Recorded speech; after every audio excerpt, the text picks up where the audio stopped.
Welcome along to live finals weekend here in Glasgow, where 12 of the strongest men in the country go head to head. The main aim of today, qualify for tomorrow's final and be in with a chance of being crowned this year's UK's strongest man. Good afternoon and welcome along to our coverage here on 5. We've got a really exciting day ahead and we've got the band back together for this one as well. Former world's strongest man in Jamie Reeves and three-time Britain's strongest woman in Lucy Underdown. Great to go again for semi-finals day. I mean, Jamie, what can people expect over the next 2 days? Well, I think they can expect a really exciting competition. Some of the guys, they're starting here with a clean sheet, clean set of events.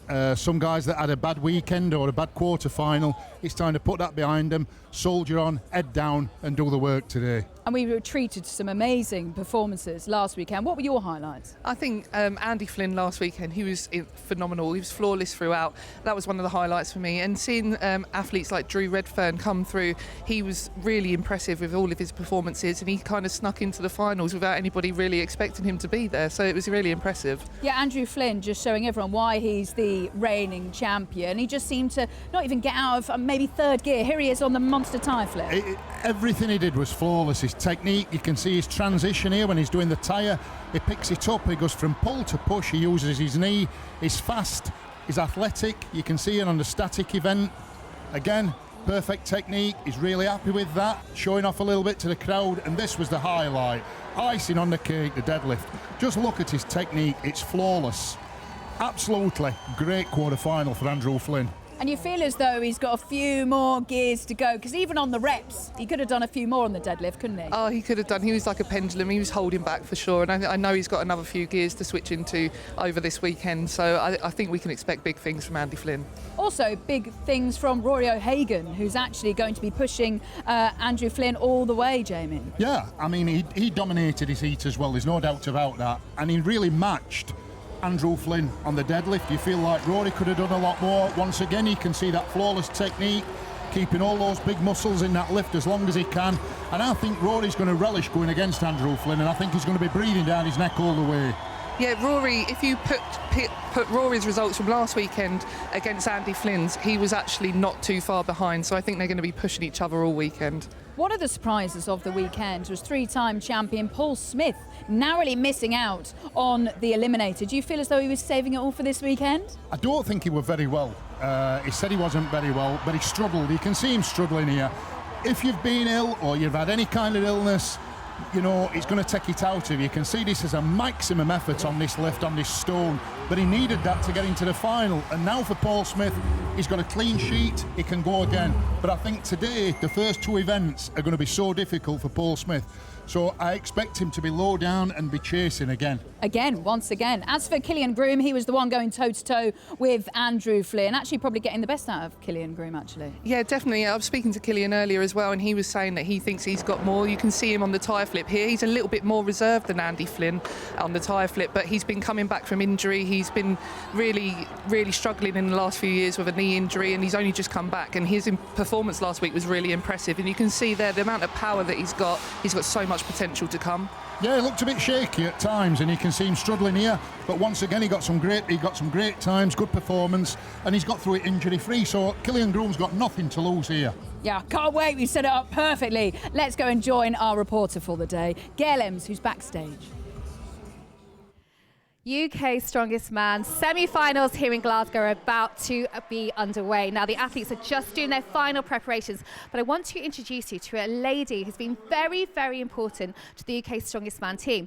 Now, as you know, because you've been watching, we push our athletes to the limits, and athlete wellness is hugely important to us. Now, Sammy Hannah, now you have been looking after the athletes because it's not just about today, is it? It's been a long, long build-up. So tell us how you've been helping. Yes, I've been helping with blood testing and IV drips, keeping the competitors to 100% optimal health through the whole year, ready for this competition. Now, the athletes have been in the qualifiers last weekend. They pushed themselves so hard. They've got to do it again today. Yeah. Now, what do? Because we normally in a strongman, they have all day, but we're going to push this into 3 hours. So how can you help them? We've had some energy drips and recovery drips after today. And of course, afterwards, after today, they're going to have another day, and you're going to be there rating. Yeah, we're there at the end of the day, and then tomorrow morning and tomorrow evening as well. I love it. Can't wait for the action. Thanks so much, Gail. Let's run you through today's events for the semi-finals. Take a look at this. We start off with the bar bending. 3 athletes across 3 lanes. You have to bend steel with their bare hands. Bars must be bent enough to fit the horn stand. Jamie will be showing that in a moment. Then we move on to the Titanic compass. This is over 200 kilograms in weight. Athletes with the most rotations wins. Then you go on to the sack throw. This is the final event before the eliminator. 2 athletes at a time. Weights increasing in time, starting at 20 kilograms, and they go up to 30 kilograms. And then finally, you've got the steps to heaven eliminator. That's where all the jeopardy is. The winner will qualify for tomorrow's final, carrying 200 kilograms down a 20-meter course. Then we go on to the competition format, which you can see here. The top 3 in each group qualify automatically after 3 events. The bottom 3 in each group face the steps to heaven. Now, whoever wins from that group goes through to tomorrow's final. So it's now time to hand you over to our MC, Glenn Ross, who will introduce the athletes for our first event.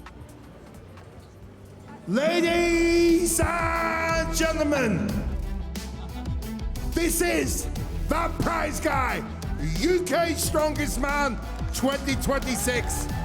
Introducing our strongmen.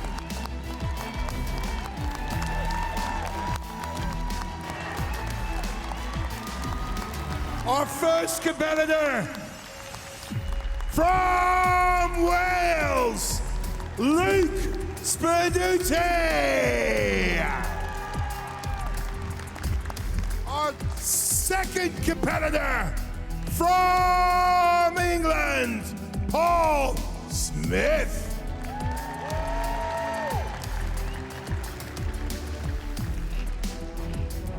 Our third competitor from Wales, Jamie Nelson.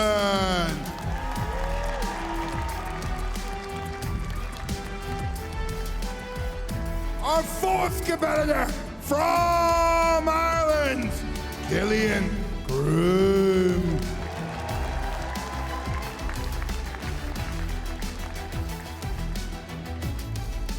Our fifth competitor, the UK Strongest Man from England, Andrew Flynn.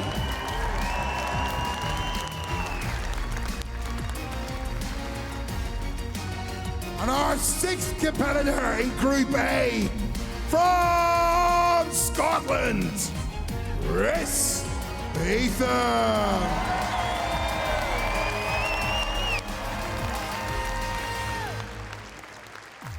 Introducing Group B, our first competitor from Scotland, Connor Monaghan.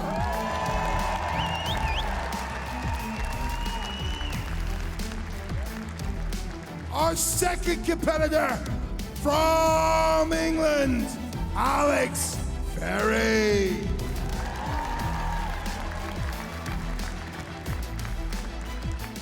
Our third competitor from Scotland, Scott Millen. Our fourth competitor from England, Drew Redfern.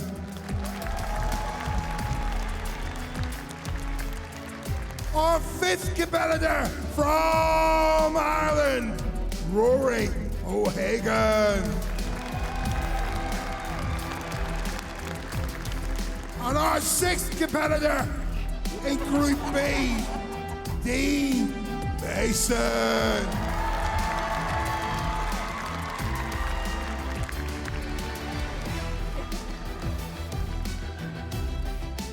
Glasgow, ultimate strongman fans around the world. These are your semi-finalists. Are you ready? Yeah. Well, let's get it on.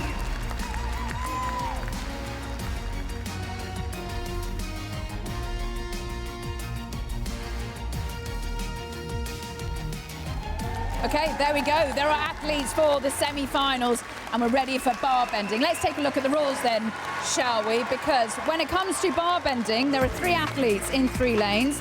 They've got to bend steel with their own hands. The steel gets gradually shorter in size. Now, bars must be bent enough to fit round the horn stand, and there are heats for Group A followed by Group B. Now, Jamie, you've very kindly gone down to the floor and got our very own bar. So what are the techniques to do well at this? Well, you can see how acute the bar's got to be bent to fit into the template. This is 16 millimetres, which is over ½ inch. Most of the guys will probably start bending it around the knees. The first one's 48 inches, but the last one is 28. So they reduce in length, making them harder and harder. So you'll see a variation of techniques. I expect them to start bending it around the knee and then probably finish by digging this into the chest and then pulling it into the rib cage. Very, very painful. I was going to say, that sounds very painful indeed. Yeah, I've seen them come off these events and they've got cuts and grazes everywhere. It's not a nice event. I don't think the boys particularly enjoy doing it. Especially for the first one. Absolutely, it's going to be hell for them. How do you train for something like this? I think you've got to go down and forget the gym. You've got to go down to your steel stockholder and start practicing. So who are you backing to win this one then?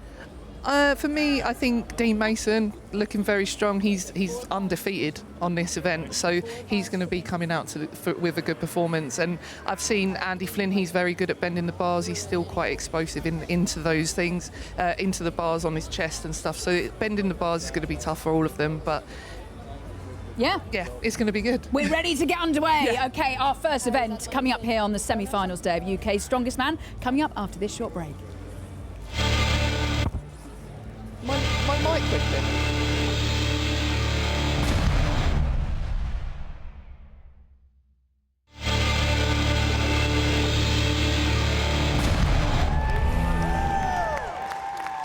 Welcome back to UK's Strongest Man here on 5, where it's time for our first event of the semi-finals, bar bending. Let's hand you over to your commentator, Nick Horling. Thanks very much indeed, Katie. Yes, what a day this promises to be. 2 groups of 6 athletes, and we are going to lose a couple of really, really good strongmen out of both these groups today. So if you thought the competition was fierce in Milton Keynes last weekend, you ain't seen nothing yet. This is going to be even more spectacular.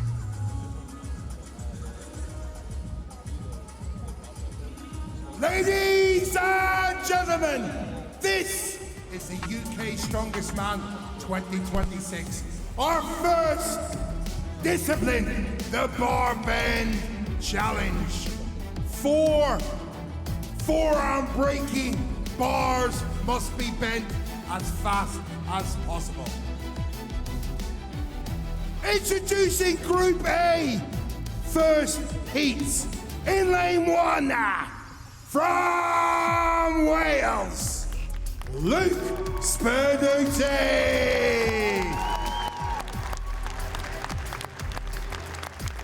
And in lane 2, from England, Paul Smith.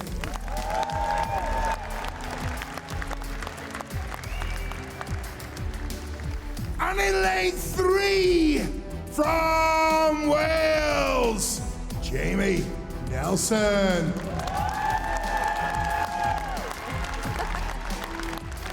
Strongmen, take your position. Time to bar up. Over to the referee. Got to bend those bars, get them through the horns there, and do it as quickly as you possibly can. Paul Smith in the middle there, the meat in a giant Welsh sandwich, isn't he? With Nelson at 6'6" near side and Sperduti 6'5" the other side. Away they go, no false starts, and as you heard Jamie Moore say, bending them at the knee is the key. That's going to go for the 2 Welshmen. Smith off slowly here. Now we go down to the 40-inch bars. Obviously the resistance gets tighter and tougher, especially when you get down to that 4th one. But Jamie Nelson, who wasn't 100% last week in Milton Keynes, picked up some kind of a virus. Well, he's going well today. Smith started to catch up with Sperduti. Now we come to the really tough one, just 28 inches. And it's going to take some real serious bending. But look at this. It's like a bit of spaghetti that he's just ripped through there, Jamie Nelson. Maximum points for him, potentially. He's come top in this group. Spaduti is struggling, but is he going to get it to go? Was that going? It's close, and it's close enough. Now Smith is still working it. Smith's got to get that bar through there, and he's running out of time. Well, everybody knew that this wasn't one of Paul Smith's favourites, and now we can see why. I think he's going to be stuck on 3 bars here, because the clock's going to beat him, and we are out of time. Oh, unlucky, unlucky. But he will have to settle for 3. It's a very fast time indeed for Jamie Nelson, which is around the 38-second mark for him, and Spaduti's around the 51-52-second mark. So the 2 Welshmen have certainly raised the bar here at the bar bending. And Nelson, who wasn't 100% healthy in Milton Keynes last week, well, just look at what he's done there. I mean, he's absolutely shredded that 28-inch bar, and Spaduti couldn't keep up with him in terms of speed, but his technique was terrific. And once he got to this 28-inch bar, just wouldn't give up on it. Yep, they let him have that. Thank you very much. And Paul Smith just ran out of time. Almost got there. He needed 80 seconds, but there, just missed out.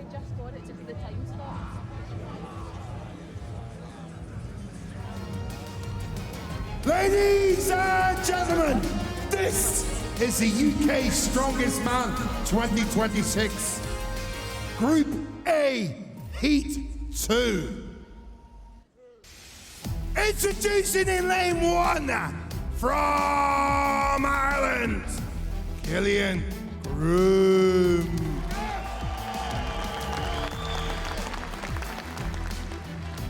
And in lane 2, the UK Strongest Man from England, Andrew Flynn.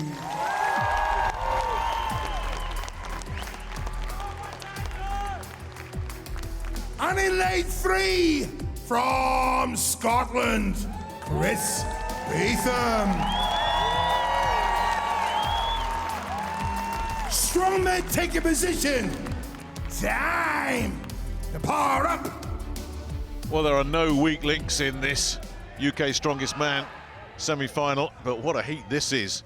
Andrew Flynn, the winner last year. Chris Beetham, the runner-up last year. And Killian Groom cannot afford a false start. It's an instant disqualification if you false start on any event, so you can see them watching very closely there. Now it's Andy Flynn, Flying Flynn, living up to his nickname through that first bar. Here we are at the second, but Beetham's made a move. Beetham has just gone ahead of Flynn here. It's a great applause inside the arena. They want a Scottish victory here, and they may well get it as well. But Beetham and Flynn now neck and neck. Who's going to get this 4th bar to go? It's Flynn who's ripped through at a time of around 30 seconds as well. I mean, that is a lot faster than we saw in the first heat. And Beetham and Groom, that's a photo finish. Oh, that's mighty close. I mean, they almost went off simultaneously, but it was Andy Flynn who paced himself brilliantly. We'll have to wait for official confirmation, but I think he has absolutely ripped through this. And it looks like we'll wait for official confirmation, but oh my goodness. 28 inches, no problem. The defending champion looks like he's made a perfect start here. Beetham just needed a little bit more. It's gonna go, but an absolutely fantastic start for the defending champion. Let's go over to Gail Ems on the floor.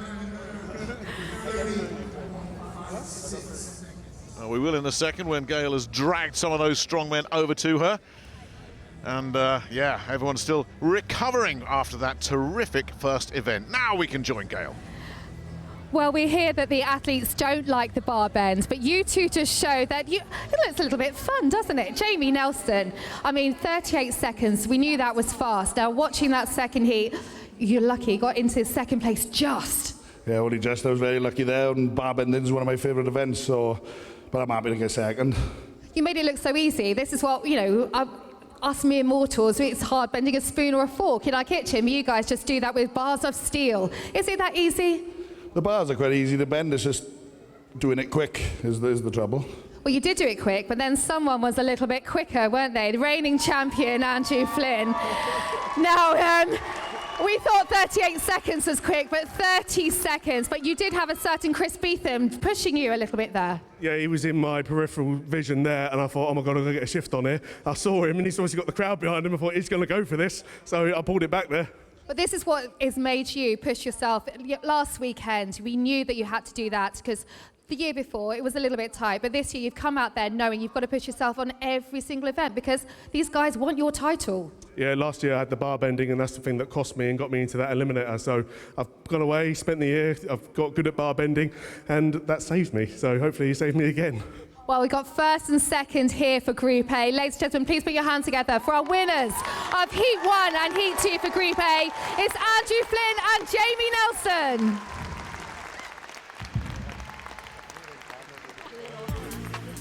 Always important to get off to a good start, and Andrew Flynn has got off to a perfect start. If you win a heat, you get 6 points. If you come last, you get 1 point. Jamie Nelson tucked in just behind him, and Chris Beetham. That's a strong 1, 2, 3. And Paul Smith, well, it couldn't have been much worse of a start for the 3-time UK's strongest man. Okay, so we are up and running for our first event, the semi-finals. That bar bending, you said it was painful, especially that last one. But Andrew Flynn getting off to a flyer, Lucy. Yeah, absolutely. He made that look so easy. He went through it. I thought at one point Chris Beetham was going to have him. He was being pushed all the way. We can see Jamie here going through it. He was very, very impressive in that first heat. He made everything look easy. He was calm, composed, and he just went through every bar and just was confident with it, got it through the gap. And then we can see Flynn here going on to that last bar and giving it all he's got. It was fantastic. Yeah, Andrew Flynn said that was a bad event for him. Last year it was a bad event, it was a bad event for Paul Smith. Andrew Flynn just said, you know what, I've been practicing, and it was evident here. For Paul Smith again, a really bad start. You could see the guys, as they started to bend, they go from knee to chest, but Paul Smith were taking an extra sequence. He were going from his shin into his leg, into his chest, and it's cost him again. And that really has been story for Paul Smith. He's been lagging behind, but now he's got the sandbag toss, and he's the shortest guy, so he's really up against it now. Yeah, Andrew Flynn doing that in 30 seconds. Clearly the training has been working, but interesting to see that they all go down to the shin for that short one. Is that probably the only way you can really do that short one and onto the chest finally? That seemed to be a kind of a rhythm that all of them were doing. Yeah, you're trying to get that a really acute bend on that bar to start with. But the transition's important as well, because while the bar's warm when it's being bent, it's important to get it up and carry it on. Obviously, with a small one, it takes longer and the transition takes longer and it's shorter. Yeah, and Jamie Nelson doing well, getting off to a strong start. Yeah, he was absolutely flying through that first heat. He was phenomenal. He was really, really confident with it, and he just went through. You could tell it was one of his favourite events. Okay, so that is the first event for Group A. So now it is Group B's turn coming up after the break.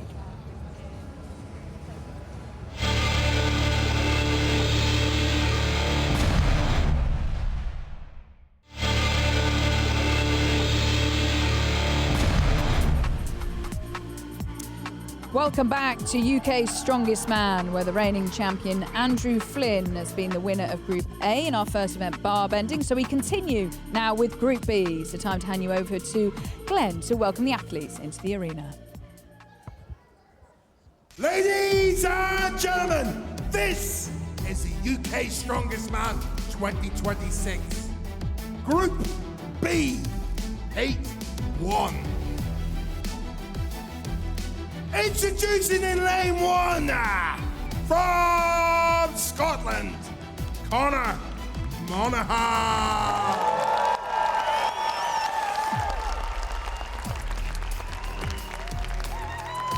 And in lane 2, from England, Alex Berry.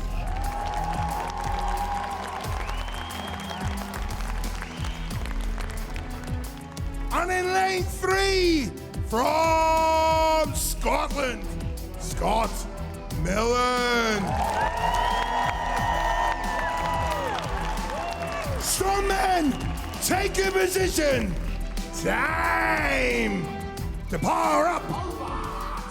Two Scots then in this first heat in Group B, which is every bit as competitive as Group A, incidentally. Monaghan far side, Milne near side, Alex Ferry, a new father, in the middle. Well, let's see how they deal with this first one, which should be pretty quick. And it's the Englishman, Ferry, that's dealt with it the quickest. Far side, Monaghan a little bit slow to get going. Ferry has just torn straight through the second one as well. A lot of work on the shins for these athletes already. Remember, it's all about just getting maximum points in your group. Forget times in the other group.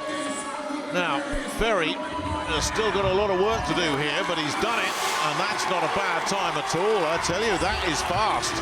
That's really fast. That's going to be around 30, 31 seconds. And Milne is still ahead of Monaghan here, but can either of the Scots get this 28-inch bar to cooperate? There's still plenty of time left, and that's a decent effort there from Milne, who we know is the master of the eliminator. And Monaghan gets through as well. In both of those two under 1 minute, but there was no stopping Alex Ferry, who's put in a very good time indeed. That's not going to be that far away from what Andy Flynn achieved in the first heat, just to put it in some kind of context. Well, the man they call the future, Doncaster's Alex Ferry, has absolute shredded these bars, and look at what that means to him. There's nobody been talking about Alex Ferry as a possible contender, but I think after that first event, the bar bending, maybe one or two people will be talking about him, and that's not shabby at all for Scott Milne. And UK strongest man debutant Conor Monaghan stuck with it, didn't panic, didn't rush, made sure that he got that fourth bar bent. And that is it as far as our first heat in Group B is concerned.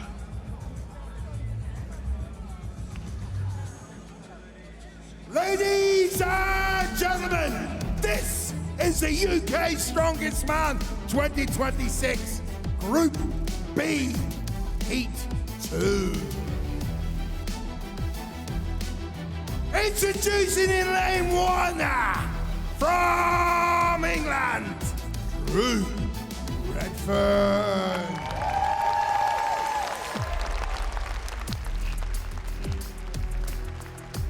And in lane 2 from Ireland, Rory O'Hagan.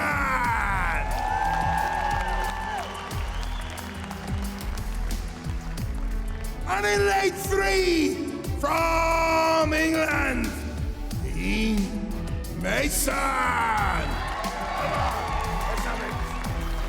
Strong men, take a position.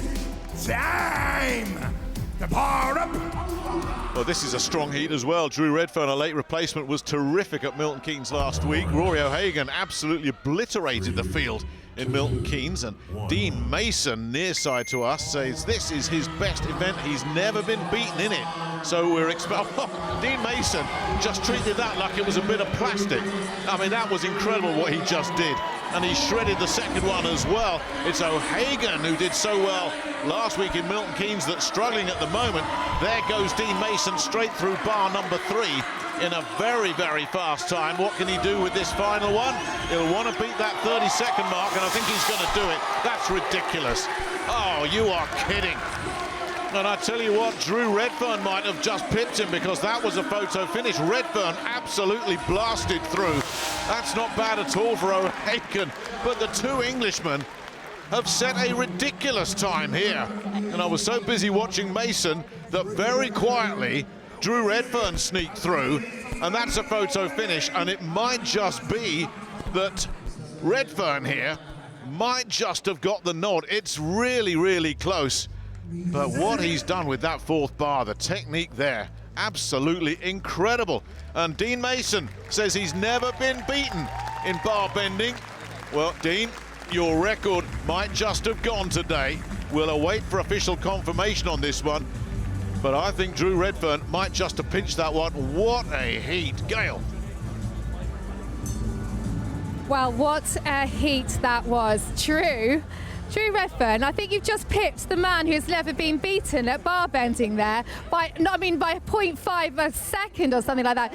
Drew Redfern, I mean, was that your goal to go out and beat the king of bar bending today? Yeah, when I saw us up against Dean, he's definitely a person to follow and test yourself against, and with it being his event, so yeah, it was good. Dean, I'm sure you're not happy about that. Yeah, I thought it was fast time, but Drew picked me, so fair play to him. Well done, Drew. To get under 30 seconds is incredible, but in Heat 1, Alex Ferry, you were the winner in Heat 1 in Group B. You got a great time with 30.93, but that actually puts you in 3rd place. Can you actually believe that? I was really happy with my time. I thought we were going to win it, and then they absolutely smashed it, so I'll get them back on cone and wheel. I like that, the fighting talk. Well, this is it. The 3 English boys have definitely set the tone for Group B. I mean, was it, good to watch Group A and just sort of set your times out for it as well? Yeah, it's definitely something to aim for, although it's just an event that can very easily go wrong, so it's one of them, really. And so, Dean, I'm sure you're going to get your revenge on these two, I'm sure. I'll get him on the next one, sure. I love it. Ladies and gentlemen, please put your hands together for the winner of Heat 1 in Group B, Alex Ferry, and the winner of Heat 2 for Group B, Drew Redfern. Right, well, let's get confirmation, and there it is. Drew Redfern has just nicked it from Dean Mason in a photo finish, and Alex Ferry in under 31 seconds as well. A 1-2-3 for England in Group B, and I said it earlier, no one's really talked about Drew Redfern as a possible candidate to win UK's Strongest Man. That might be changing after this blistering start he's made to today's semi-final. Yeah, Drew Redfern, I mean, you mentioned him before, saying how well he performed in Milton Keynes, and he's just taken that first event by storm. That was such an amazing performance. I am so impressed. Everybody was there. I think everybody was watching Dean Mason, and then all of a sudden... You had your eyes on Drew Redfern. I spoke about Drew earlier. I spoke to him out on the floor before the event started, and he was telling me how he's been working with a mindset coach, and you can see it in the way that he's approached these bars. He knew that Dean was ahead, but he was so calm, and he knew exactly what he needed to do, and he just went through it. So he's been working on that mindset, just to work on himself, make sure he stays in his own lane and just does what he does best, and that's what he's shown today. Do lots of athletes work with a mindset coach? Some do, some don't. Some it's personal choice. The interesting thing about that is that first pull of Redfern's, he actually really attacked it, and the speed, it allowed him just to come to his chest straight away.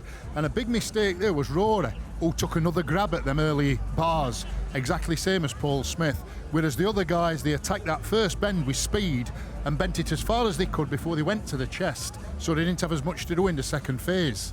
Alex Ferry got 30 seconds, you got Drew Redfern with 26, and then Dean Mason undefeated until just now with 27 seconds. But we're looking at Alex Ferry, and I noticed he had a towel under his shirt. Yes. So that is to alleviate some of the pain on the last bar, I'm guessing. Yeah, absolutely. They're putting so much pressure against their sternum on their chest when they're pulling the bar into them. You can see that towel there. It's giving that just extra little bit of padding just to prevent that pain, and he could just pull through, and he doesn't have to think about how that's feeling, because it can be off-putting. Do many of them use towels? Yeah, most of them do, obviously to prevent the sternum. When it goes into the rib cage, it can damage the rib cage, it can scratch them, and the other thing as well is it can bounce off and it can come and hit them in the jaw. Okay, so bar bending, we are up and running. Okay, coming up next, we've got Titanic Compass, which I'm fascinated to watch. That's coming up after this short break.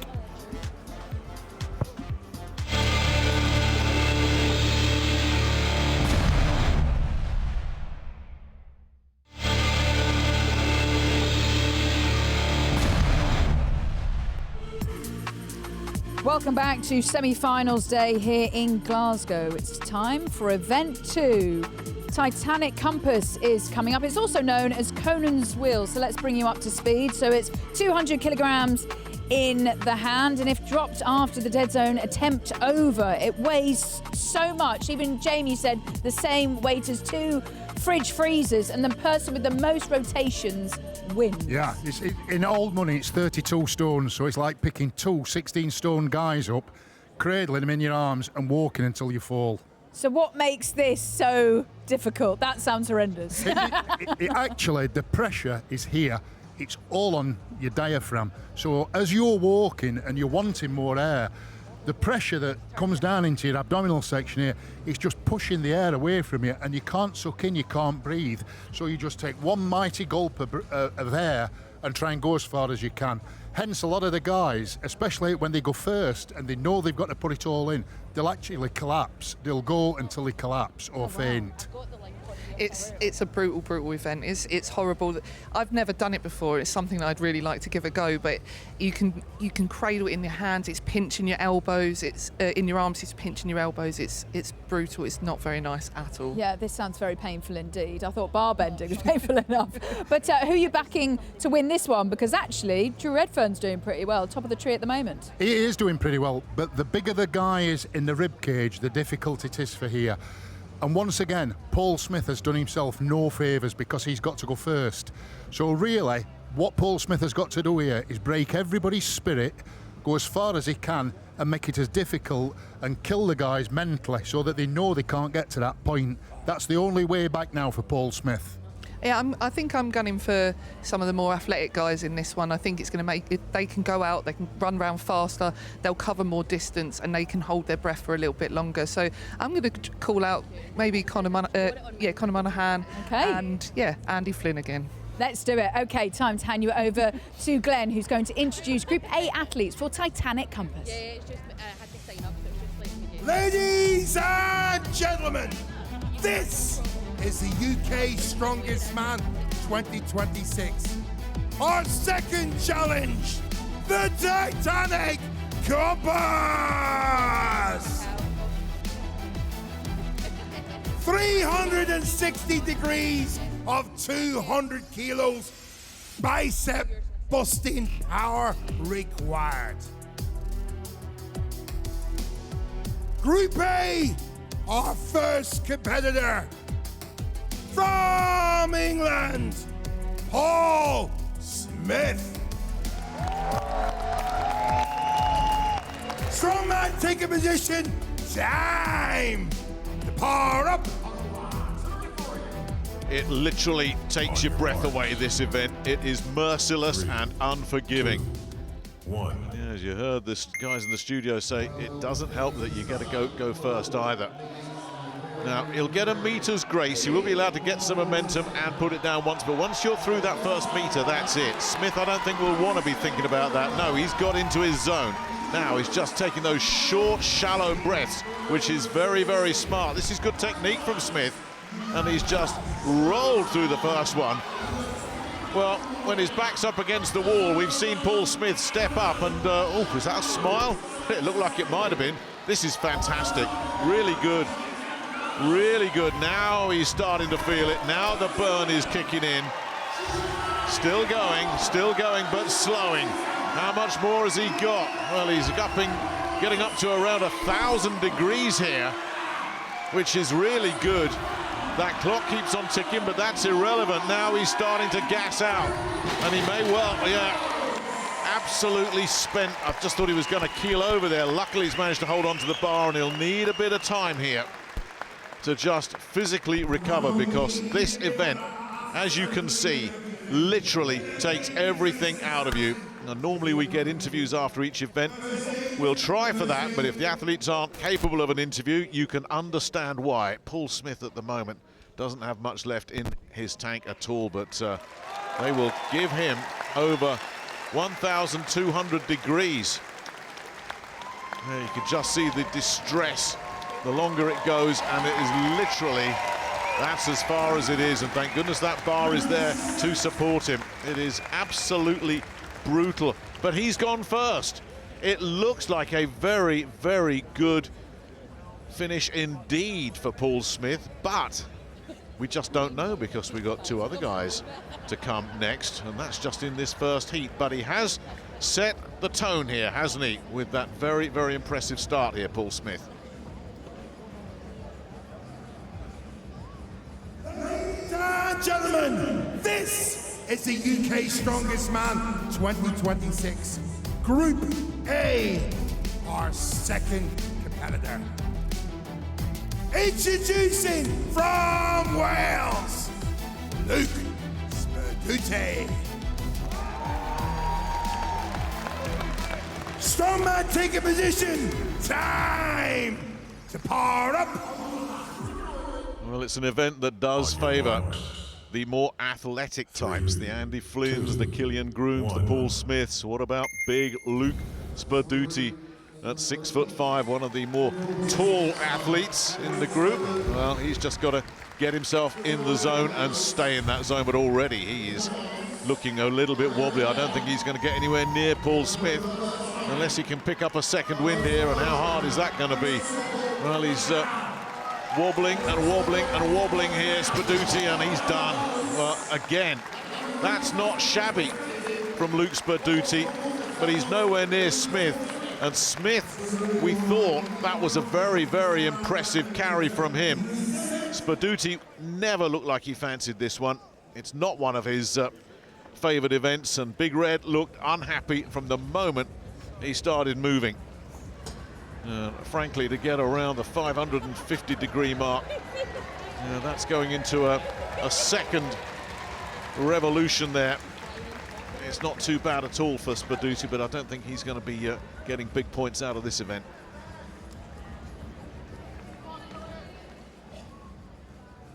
Ladies and gentlemen, this is the UK Strongest Man 2026.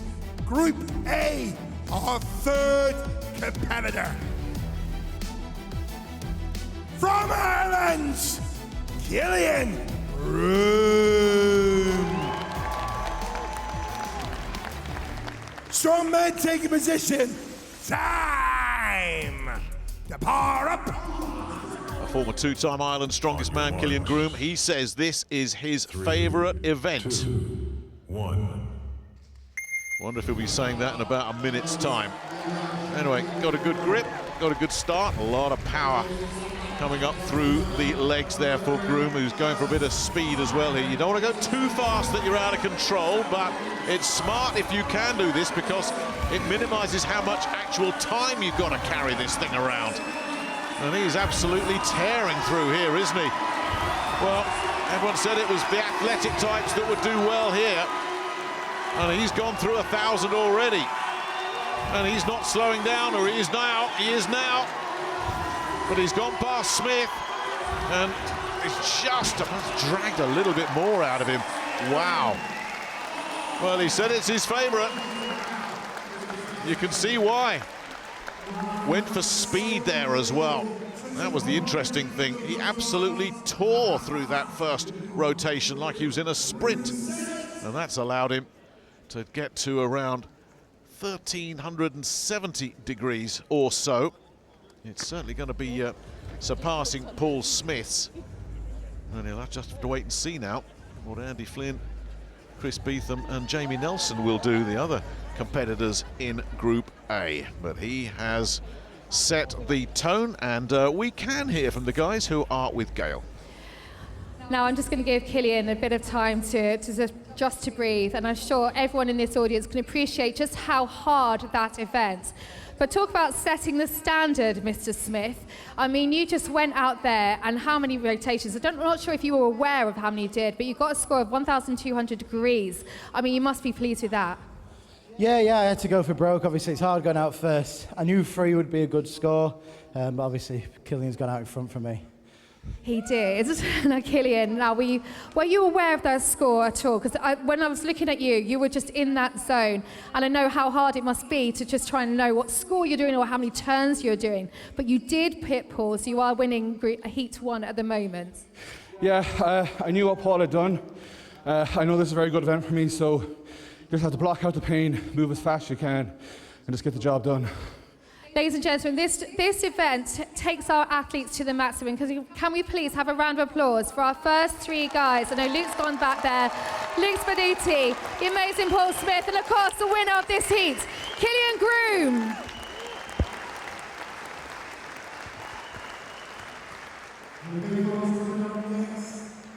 Okay, so Killian Groom impressing us all there, using pace to lead the way for Group A. The conclusion of Group A is coming up after this short break. Reigning champion Andrew Flynn on the way next.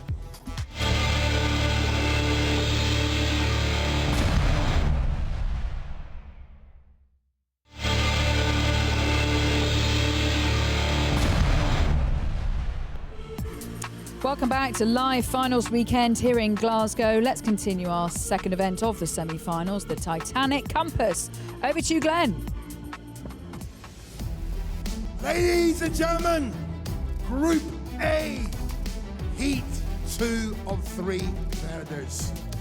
Introducing now of Group A, from Scotland, Chris Beetham.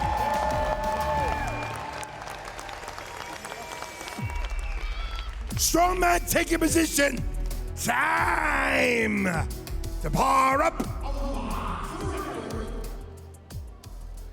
Stirling's Chris Beetham then. On your marks. Engineer by trade, father to a couple of boys, former Scotland's strongest man. And so close to being the UK's strongest man last year. Well, he's taking his time here. And if this is a good sign or not, I guess we will find out. He too will look to try and build up some momentum early. It worked for Killian Groom. Got to control that breathing as well, because you don't want to be out of gas.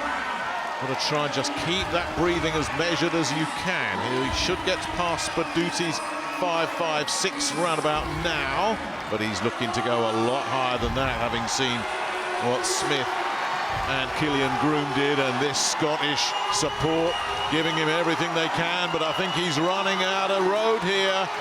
That's not going to get him too much unless he can find something extra. He's desperately trying. I mean, this is brilliant. What he's doing here is absolutely incredible. He's managed to put another 300 on, and then, yeah, absolutely gone.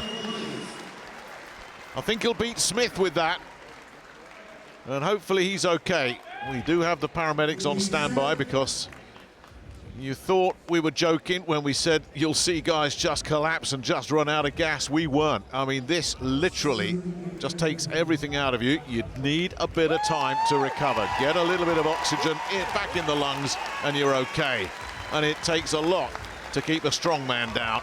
And Chris Beetham is back on his feet as we await what we think is going to be a score that's good enough for second place at the moment. It will edge out Smith. What was so impressive, though, was he looked like he was done at about 1,000 degrees, and he's managed to put another 300 or so on top of that. Goodness only knows where he got that extra burst of energy from, but at the moment it looks like unofficially it's put him in second place in the group. Ladies and gentlemen, Group A, our next competitor. From Wales, Jamie Nelson.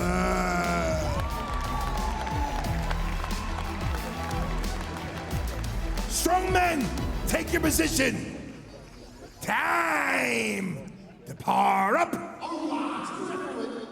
The biggest thing to come out of Kidwelly in Carmarthenshire, well, since the castle was built about 800 years ago. The man they call the Jug, the Juggernaut, Jamie Nelson, not necessarily built for this because he is so tall, the heaviest competitor in the field as well, but he too is looking to try and inject some pace into this.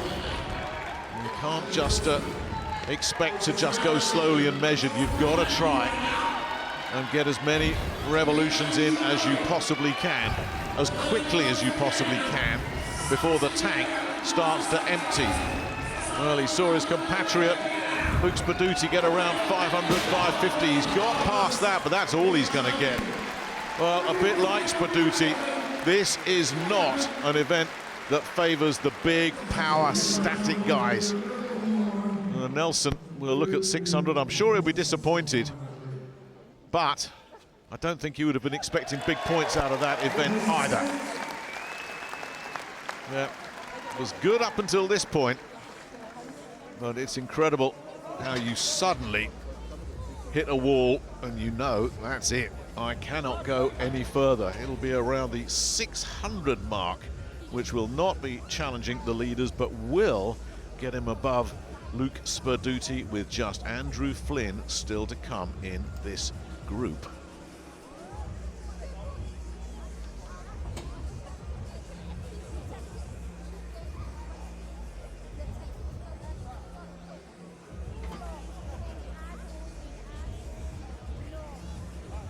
Ladies and gentlemen, Group A, our final competitor.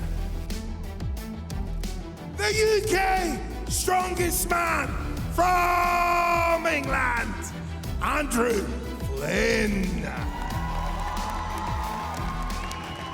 Strongman, take your position.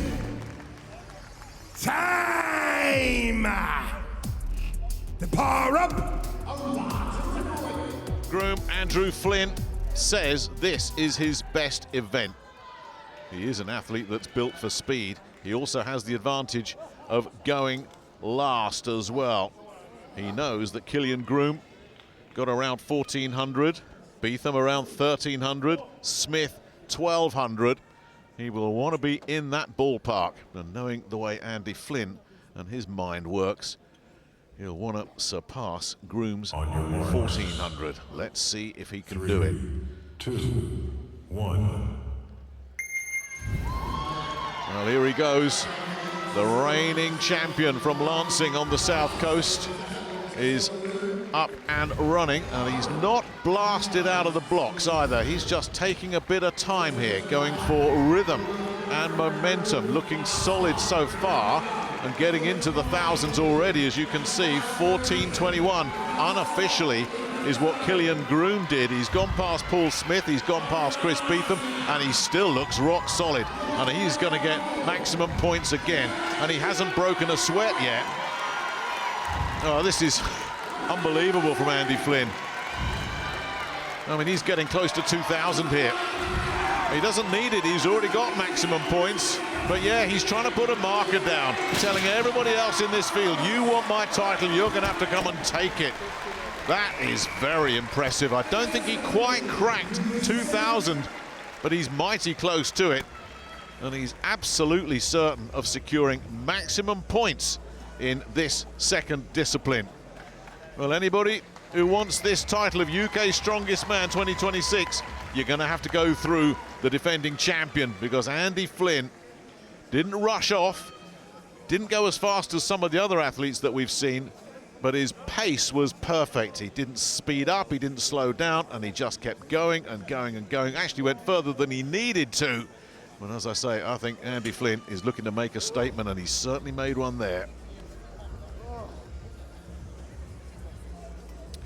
Well, that's Group A done and dusted. The guys in Group B are looking at this and thinking, oh, it's our turn next, is it?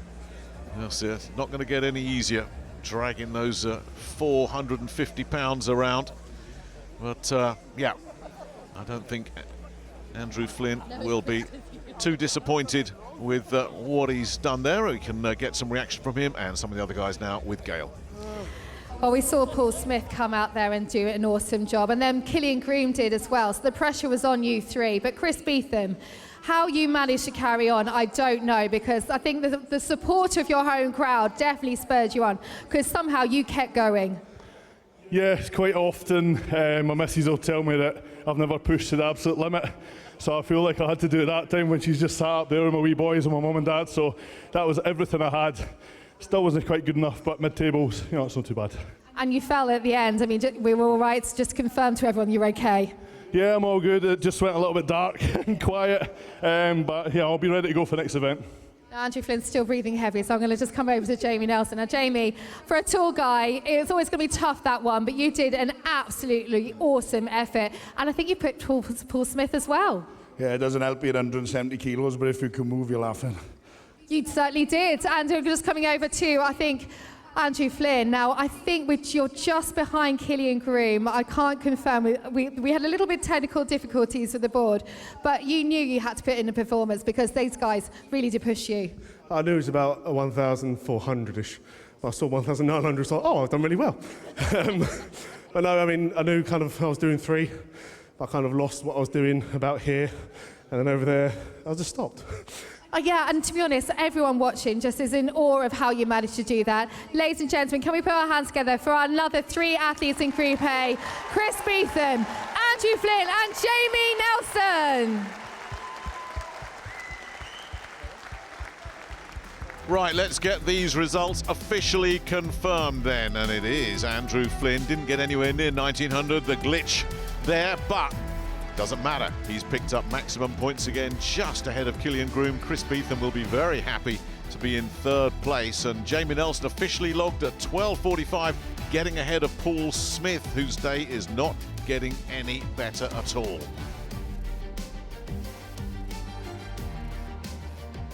Okay, so there we go. Andrew Flynn sitting top of the tree and just showing Lucy, you know, steady wins the race. Yeah, he was not rushing that at all. He knew exactly what he needed to do. That's the benefit of going out last on the event, and he saw what the guys did, so he just took his time and just made sure he gained maximum points. And Killian Groom, like we saw last weekend, going toe-to-toe with Andrew Flynn. He did say it was his best event, and, you know, he'll be really proud of that. Yeah, and you saw how high he carried it as well. That's confidence as well. And confidence is what Andrew Flynn did. He never panicked, he just went at a steady pace.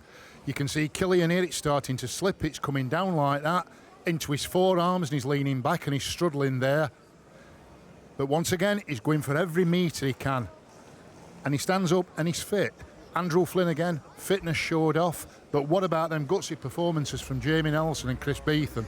They actually went until they collapsed. But we said about Paul Smith, he needed to break people's spirits. And what Paul Smith did, he put a marker down. He might as well have had a big target on his bike because the rest of the field just picked him off. So he finds himself now in a really difficult place. And also, I saw there how important breathing was, especially with Chris Beetham, who was getting cheered on. I love that his family were cheering him on and telling, you know, the wife saying, push as hard as you can. But, you know, breathing being a key part of this, and that is what Group B will be watching on and seeing. Yeah, they'll definitely be taking that into account. The short, sharp breaths, like just keep going, just keep breathing. That would be their motto as they go round: breathe, breathe, breathe. Because otherwise, you are just going to fall on the ground much earlier than they did there. But that was so impressive by everyone. And, you know, Jamie Nelson's not physically built for that. He's a big guy, he's 170 kilos, but he put everything into that. Let's hope the big guys in Group B can do that as well, because they need to get as many points as they can. Nobody wants to go to that eliminator in a semi-final. OK, let's see how Group B get on. It's their turn for Titanic Compass. Over to you, Glenn. Ladies and gentlemen, this is our second challenge. The Titanic Compass, Group B. Introducing our first competitor from Scotland, Conor Monaghan. Strongman, take a position. Time to power up. So here's Conor Monaghan. On your mark. Has made the short journey up from Motherwell to be here. A keen guitarist. Probably wishes he had a guitar in those arms right now, doesn't he? But he doesn't. Remember, it doesn't matter what the guys in Group A did. You just got to focus on what you do now in Group B. And he has the disadvantage of going first, so there's nothing to measure himself against. He's just got to grab this, hold it, move as smoothly and as economically as he possibly can. Keep that breathing short and shallow. Get the lungs with a little bit of oxygen going, and this is very steady and solid. How much more has he got?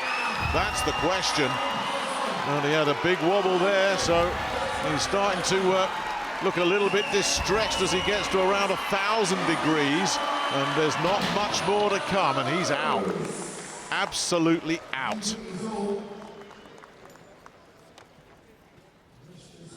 Well, literally nothing left again, which is something that you'll see, as we already have seen.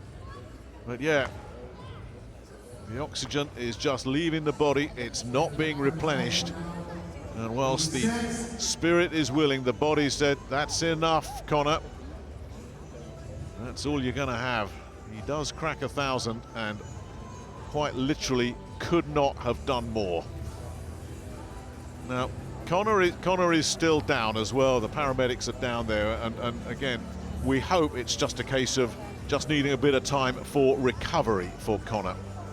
But at the moment, we will not be sending our second athlete out until we know where we are with Conor Monaghan, who, as I say, just could not have put more into that at all. You can only push yourself as far as you can, and as you can hear, he's on his feet and he's hopefully okay. Well, you know what? Even if he finishes last in this group, you can't say anything bad about Conor Monaghan, because when you push yourself to the limit and beyond like he did, that is nothing but respect, not only from your peers but from everybody in the arena. Conor Monaghan literally could not have done any more. Ladies and gentlemen, Group B, our second competitor. Introducing from Scotland, Scott Millen. Strongman taking position. Time to power up. Well, it wouldn't be the UK's strongest man without Braveheart, would it? Scott Milne in his 8th year of doing this, but only got in because of an injury to Scotland's strongest man winner, Callum Crozier. But here he is again, a man who lives for the Eliminator. I suspect we'll be seeing him in the Eliminator again today. That's his speciality, but he's not thinking about that right now. It's just a case of put as much into this as you possibly can before the body just burns out and he's slowed and spluttered, and I don't think there's going to be an awful lot there for Scott Milne. He's just hit empty rather earlier than he would have liked. But if there's nothing there, there's nothing there. You can't fool your body. And he's come up a little bit gammy there as well. Hopefully he can just walk that off. He'll be around the 500, 550 mark. Never at any point in this Titanic compass did Scott Milne look remotely comfortable. Not an event he likes, not an event he's expecting to do well at. And frankly, in the bigger scheme of things, he might have done the smart thing there and not wasted too much energy trying to just get another 50 or 100 degrees out of it.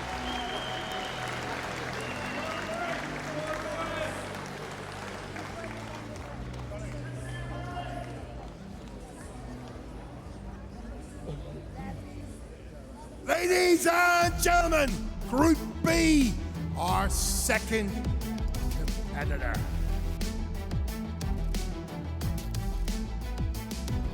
Introducing from Ireland, Ray O'Hagan.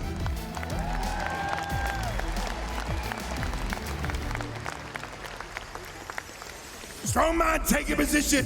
Time to power up.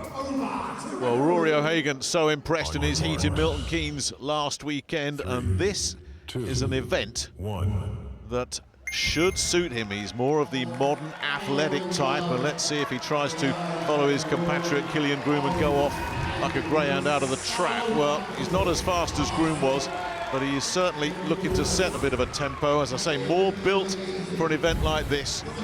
And remember, with Monaghan and Milne not setting a particularly daunting challenge here, he should find himself in the lead when he's finished, as he closes in on around the 800 mark now and just tries to stay in that zone. Well, he is absolutely gasping, isn't he, for breath? And it's working for him. It's working. He's somehow getting the oxygen in there, and he's still going here. He's over the 1200, looking into 1300 territory, and then crashes out. That's a good score.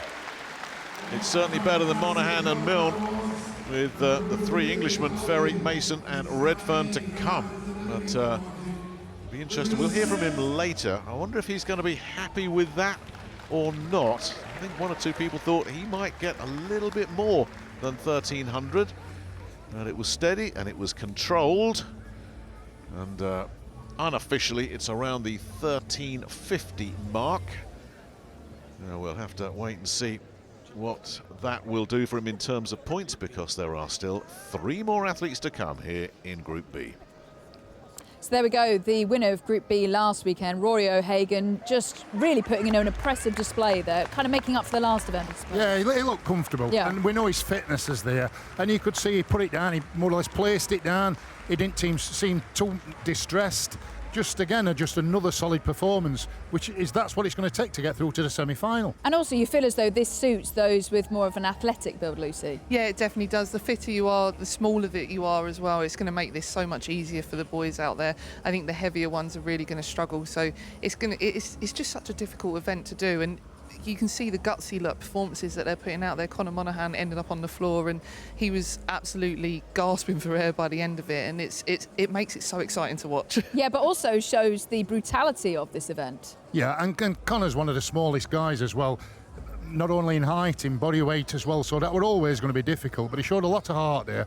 But once again, Rory just looks like he's going through the gears again. You can see Conor is just panting here, he's slipping lower, his head's going back, he looks distressed, and then bump, gone and out. He's put everything into that. That's the thing, I suppose once it starts slipping, you know that's it, and that's going to be your marker. Yeah, definitely. You can hold on for it for a little bit when it gets lower and lower, but it makes it so hard to take those strides. We saw Chris Beetham move with it at such a low height, but it makes it so much harder work for them, and they're just going to die at the end of it. Yeah, and the crowd was certainly pulling him through. How much will this actually take out of the athletes? Because we've got the sack throw coming up next, and we're seeing, they're really struggling just to kind of complete this event. Well, some guys who are not physically built for this, you can see they're collapsing, they're putting everything in. It's to be hoped that they've done the training and they're fit and they can recover for that, because that's going to take some recovery coming back from that. And to go into that eliminator when you've put everything into that's just deadly. Yeah, well, let's see how the rest of Group B get on after the break as we conclude the Titanic Compass here on UK's Strongest Man. Don't go anywhere.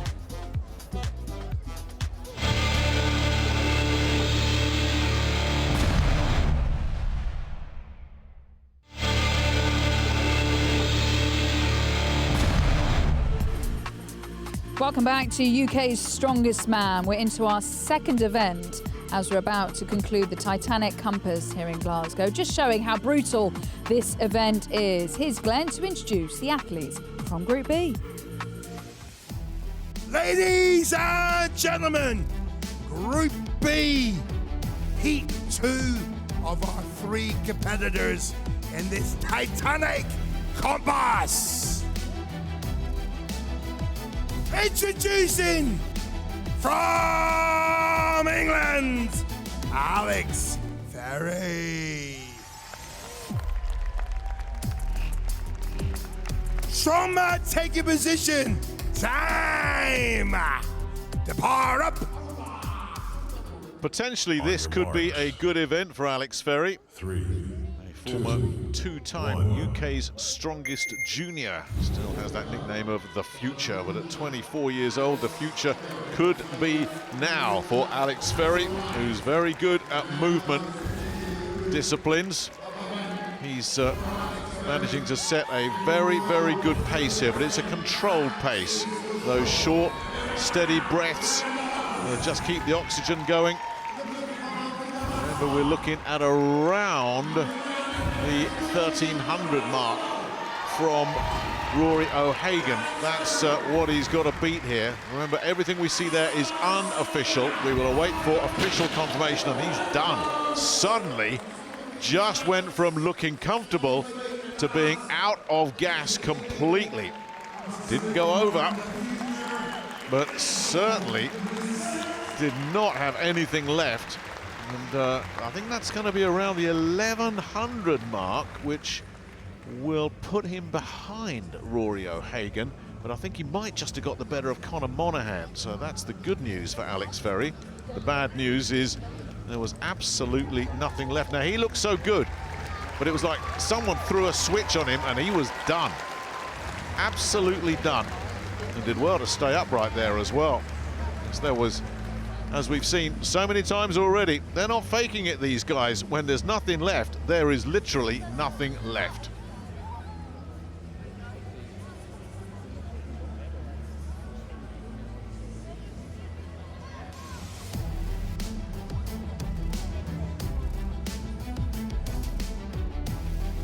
Ladies and gentlemen, our second competitor in this Heat 2, Group B. Introducing from England, Dean Mason. Strongman, take a position. Time to power up. Now, you could see it in his eyes, couldn't you? Dean Mason really would rather be anywhere else right now. And he says his least favourite discipline in strongman is this, the Titanic compass. He's not built for it, not built for speed. One of the heaviest competitors in the field. He'll just want to put some kind of mark down and just get this over with. And for Dean and for Drew Redfern later on as well, it's mind over matter stuff, this. They don't like this event. They're not good at it. They're not made for it. But it's solid and steady from Mason so far, as he's going to get past Scott Mills' number. Well, that's good. Now he's got to try and just get into the thousands and see what happens.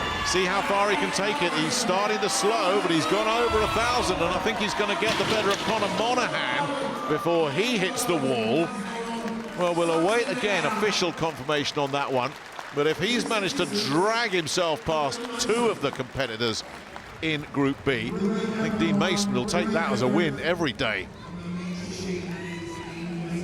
Well, the good news for Dean, this one's over. The former England's strongest man, 36-year-old, father of two, and all the family are here with him in Glasgow.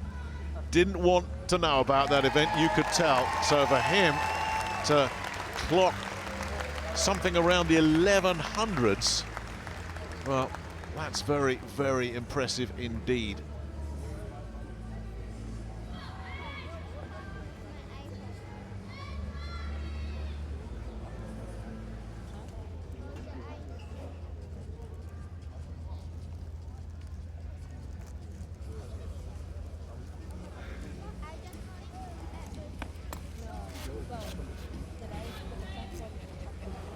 Ladies and gentlemen, Group B, our final competitor.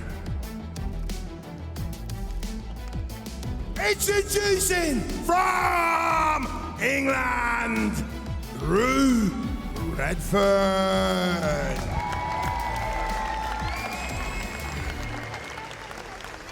Strongman, take your position. Time to power up. Well, Drew Redfern, another guy that's not really built for this event. Let's see what he can get. A keen motorbike rider in his spare time, and he certainly went through the bar bending like a bat out of hell, but this is a very, very different discipline for the man they call the Wizard. Well, he has the advantage of going last. He knows that Rory O'Hagan's 1300 or so is the leader in the clubhouse at the moment in Group B. First things first, try and get it over 1,000 if you possibly can, and then see what's left. See if you can get another couple of revs out of it before the bike starts to run out of petrol. I think Drew is starting to run out of gas here already as he just staggers to a halt. I'm not sure, we'll await official confirmation, but he looks like he might just be short of 1,000. Well, he didn't fancy that at all. It's like Dean Mason before him. This was not a discipline he would have been looking forward to at all. So the early leaders, Mason and Redfern, will have been reeled in after this event. But that's not a surprise at all. You wouldn't have expected Mason or Redfern to excel in this. And the Wizard was unable to cast a spell over this 450-pound Titanic compass. The compass always wins. It's just a question of how quickly it wins. And for Redfern, looking at just under 1,000. And the good news for all the competitors, it's over. They don't have to do this one ever again. Well, until the next strongman competition comes around, of course. So this one is in the history books. And Gail is downstairs with the guys. Rory O'Hagan, now you went out in that first three and you had the privilege, I guess, and pleasure of watching no one beat your score. You must be feeling a little bit smug right now. Yeah, that's right. Yeah, absolutely. I didn't really leave myself much of a choice after that bar bend, and I had to come out and it was all or nothing. And I definitely give it my all. I am done after that. I think everyone, we can all tell that you are all pushing yourselves to maximum. And Alex Ferry, you did absolutely amazing. And then it just seemed like something just went and you just couldn't breathe. Do you know what? I really amped up for that. It felt really easy to pick up. And then out of nowhere, I just couldn't breathe and I started seeing stars. Not what we want to see, right, when you're pushing that. Now, I have to say, Dean Mason, you managed to pip Alex by 20 degrees. And I think what we saw was a little bit of like a chest push at the end. That was exactly it. Now, you must be so glad because obviously that just puts you up there, numbered second in that event.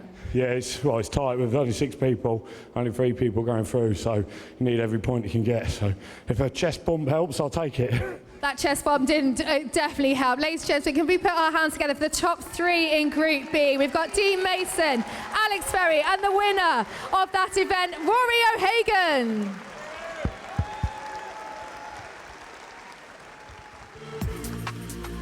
Well, that has certainly shaken things up. Rory O'Hagan will take maximum points, but Dean Mason in particular will be very happy to have finished second, just getting the better of his compatriot Alex Ferry. Drew Redfern, who was leading after the first discipline, will have to settle for 5th place here. Okay, so Rory O'Hagan there saying that he needs to come out strong, and he certainly delivered. Yeah, he looked comfortable. As we've spoke about his athleticism, his speed, you know, it was evident there. Everything looks very much similar to Andrew Flynn. Everything looks smooth, everything looks well within his capabilities. The weight doesn't seem no trouble, he's not distressed, he's breathing, his posture's good. You can see, and he's not reducing his stride pattern either. Same as Andrew Flynn, they've got that constant stride pattern, constant speed, and that's down to fitness and training. And it looks really good. And it'll also give him a huge boost mentally because he needed to come out strong, and heading into the sack throw, that'll set him up nicely. Yeah, it will do. He's very athletic. The sack throw is going to suit him as well. I think he knew that he needed a good run out on that one, and he's done the job. He's come out and he's been calm and he's acting like an athlete way beyond his years. He's still one of the youngest in the group here, and he's putting on a performance and showing how it's done. So I think he's going to push everybody to their limits today. And Dean Mason will be happy with that as well. Yeah. Dean Mason's not built for that kind of event, but you know, we talk about desire and wanting to win and coming out with some fight and fire, and Dean Mason definitely did that today. A lot of them said, I'm so done after that. I mean, is that the toughest event we've seen? I mean, from my point of view, that's the most we've ever seen them out of breath and struggling. Very different to the deadlift because so many didn't rep, Lucy. Yeah, I think absolutely it's a different event to the deadlift. This actually takes everything out of you. It's going to hurt, it's going to affect your breathing, your recovery. Everything hurts after doing it, and then they've got to come out and be explosive after that, and to use all those explosive muscles after pretty much passing out. It's going to be really difficult to recover and get through that last event. Yeah, but that's why we're into the semi-finals of UK's Strongest Man. Up next, it's the sack throw, our final event before the eliminator. So it's all to play for. That's coming up next.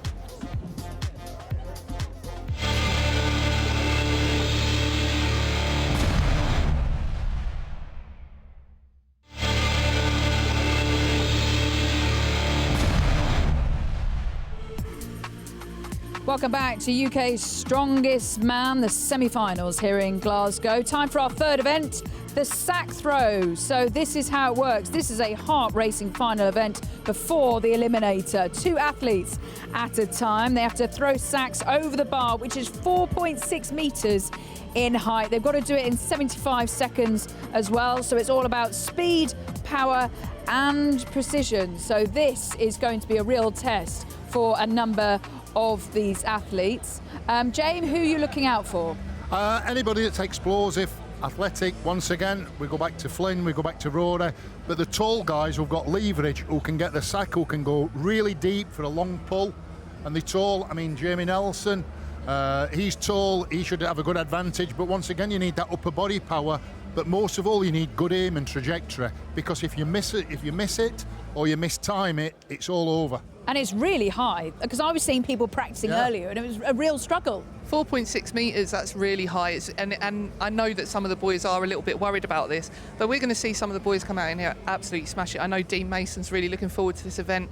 I know Andy Flynn earlier, though, he was talking to me and he was like a bit worried about the last bag. So we're going to see some people come out and struggle, I think, but it's going to make it really exciting. There's such a small margin for error on this. If you panic, if you don't want to, if you panic and you just go out there and you get tight, it's going to go wrong for you. So you need to come out, stay calm and keep the flow going. And it's our final event before the eliminators, so let's bring you up to speed as to where we're standing regarding Group A and Group B. So this is Group A, no surprises, Andrew Flynn, top of the tree with 12 points. Jamie Nelson, though, will be really pleased with his day so far. Killian Groom obviously showing everyone how it's done in the Titanic compass, but those people at the bottom, Jamie, I mean Paul Smith, he's going to have to pull this out of the bag.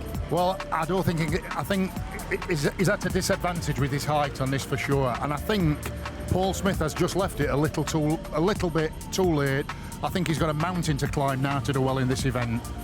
Let's take a look at Group B then. This is the leaderboard after 2 events as we head into the sack throw. Remember, this is the last event before the eliminator. So Dean Mason doing really well so far. He was undefeated until today on the bar bending. Then Rory O'Hagan coming out strong in the second event. But yes, worrying times for Scott Milne, I suppose, Lucy. He is the king of the eliminator, so I don't think he'll be too worried, and he's got the Scottish crowd behind him, so they call him the Braveheart for a reason. He goes out there and gives it his all, so I can't imagine that Scott's too worried about being in the eliminator today. OK, well, let's get into the sack throw, shall we? And hand you over to MC Glenn to introduce the athletes. Ladies and gentlemen, this is the UK Strongest Man 2026, our 3rd challenge. The sack throw. 5 weighted sacks must be thrown over a 15-foot height. This will require power thrusting explosion to complete the event.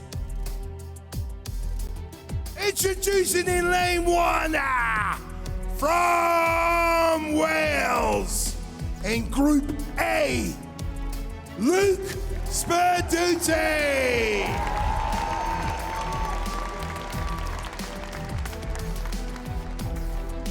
And in lane 2, from England, Paul Smith.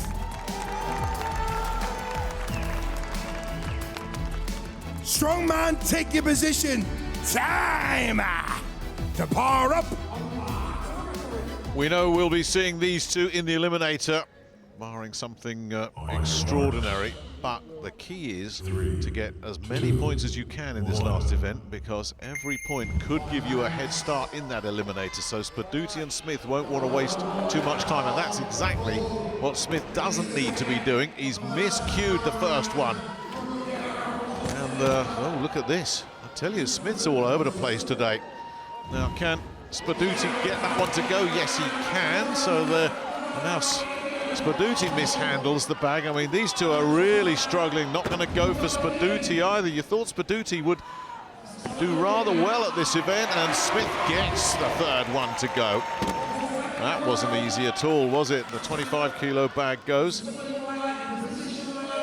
And what about that one? Nowhere near. And Smith says, no, I'm checking out. He is saving himself now. Well, it was a bit ragged and a bit messy for both of them, wasn't it? Sperduti knows if he can get this over, he could steal a march on Smith, which could be important in that eliminator, and I don't think that last bag wants to know. We've still got time for one more effort at this one, guys. Come on, who wants it? Clock's ticking, now or never, now or never, and never has come up for both of them. So they will have to settle for the 28 kilos. The time's not particularly quick, and for Luke Sperduti and Paul Smith, the eliminator beckons. Well, it didn't start very well, did it, with Paul Smith not having his precision early and actually missing the first throw. Sperduti once that 30-kilo bag came along, well, just too much, wasn't it? Likewise, no, Paul Smith said, no, that's too big, too heavy, can't do it. So, that's the first heat done, and it's an indication of just how difficult this discipline is. Ladies and gentlemen, Group A, Heat 2. Introducing in lane 1, from Scotland, Chris Beetham.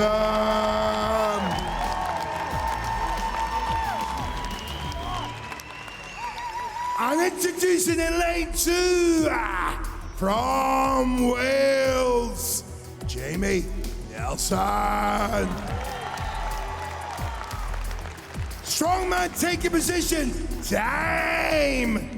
Depart up. The equation is very simple. Chris Beetham, Jamie Nelson and Killian Groom, who we'll see in our next heat, are all locked together on 8 points. 2, 1. And only one of them is going to be able to... oh, wow! My goodness me, he put that one into orbit there, didn't he, Nelson? Chris Beetham says, well, if you can do that, I can do that too. Ah, this is really impressive throwing. That wasn't for either of them. Yeah, they both fluffed their lines on the 25-kilo bag, but this is almost a head-to-head. Whoever wins this individual battle between these two will not be in the eliminator, because you've got Nelson, Beetham and Groom. How's that going? It won't go. And down it comes after a delay. So one of those three is going to be in the eliminator. So whoever wins this individual battle knows that they're safely through, and at the moment looks like they've actually given Beetham that first one. They've actually given him the one that sat on top of the bar. So this is to avoid the eliminator.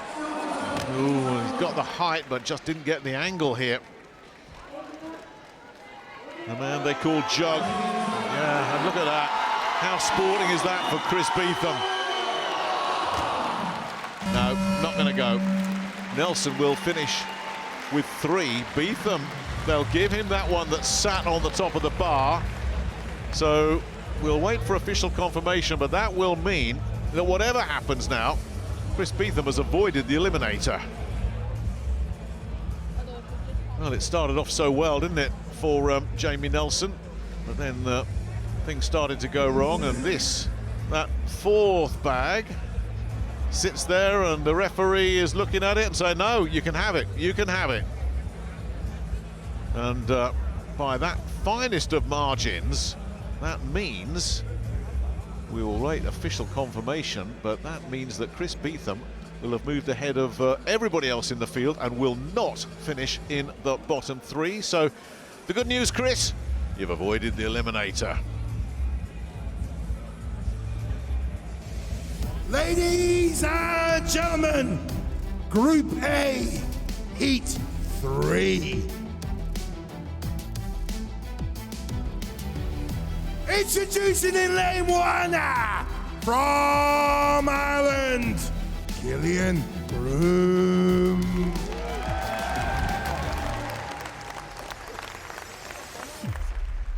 And in lane 2, the UK strongest man from England, Andrew Flynn. Strongman taking position, time. Depart up. So our last heat then in Group A, Killian Groom is the other guy who knows what he's got to do to avoid being put into the eliminator. Andy Flynn is thinking, what's an eliminator? I don't do those. And that first one goes, and I'll tell you, Killian Groom has sent his one into orbit. Second one goes really fast as well for Flynn. That's 3 already. Here comes Groom with his 3rd, and he goes. I think that's going to be good enough to get ahead of Jamie Nelson for Killian Groom, which is what he cares about. And the 4th one absolutely seals it. So, well, it's job done for Killian Groom. He's going to avoid the eliminator, and he wants the 5th, but he gets it. Oh, yes. Oh, talk about finish with a flourish. Well, Andy Flynn might have wanted a clean sweep. Well, he's not going to get it. Killian Groom says, this is my event. Wow, that's impressive from the Irishman. The man they call the Giant Slayer has certainly made very short work of the sack throw, hasn't he? That is absolutely wonderful. In around 30 seconds as well, all 5 have gone. It was Flynn that started off like the express train, but he had to settle for 4. Killian Groom, nobody else has done this. Not yet. 30 kilos, 15 feet, no problem.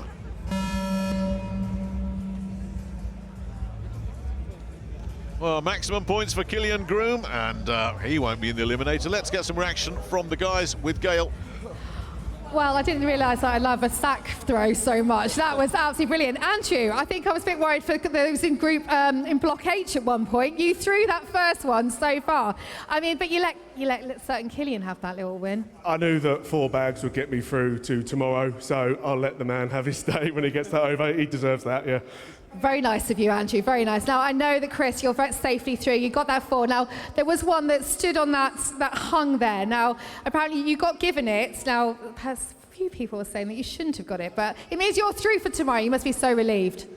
Absolutely relieved. Like, the Eliminator Duck Walk, I know is a really good event for me, so I wasn't too worried, but just not having to do an event is a massive benefit to me. So, yeah, we had a chat in the rules about the bag. Once I got a thumbs up for the referee, I was like, whoo, you know, we're all right, so happy. We needed you through, we needed to do it. And a certain person decided to go and throw all of the bags over. Killian Groom, what a performance. It's nice to finish on a win, isn't it? I have no idea how I did that. I sprained my wrist 2 weeks ago doing this event, and that's why I've had the wrap on the last few days. I don't know. I don't know how I did that. We're really happy you did. Ladies and gentlemen, these guys are through to tomorrow's final. Put your hands together for Andrew Flynn, for Scotland's Chris Beetham, and the winner of that event is Killian Groom. Oh, what a thrilling event by Group A, and Killian Groom just showing what it meant to beat Andrew Flynn in that. But Lucy, I want to come to you regarding Chris Beetham, because he knew that he was lucky to get that sack throw, because it did fall down. It did. In the rules, they said that if it hit the top and it hit the top and it fell forward back towards the athlete, then that meant that they had to redo it.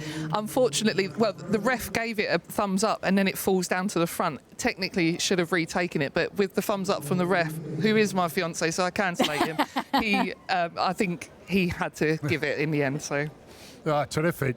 For me, that throw of Killian Groom was 30 kilogram. That's the equivalent of throwing a 5-stone child over a double-decker bus. Oh, wow. That is We've all done that. I'd like to at some point. Who else will be happy from that?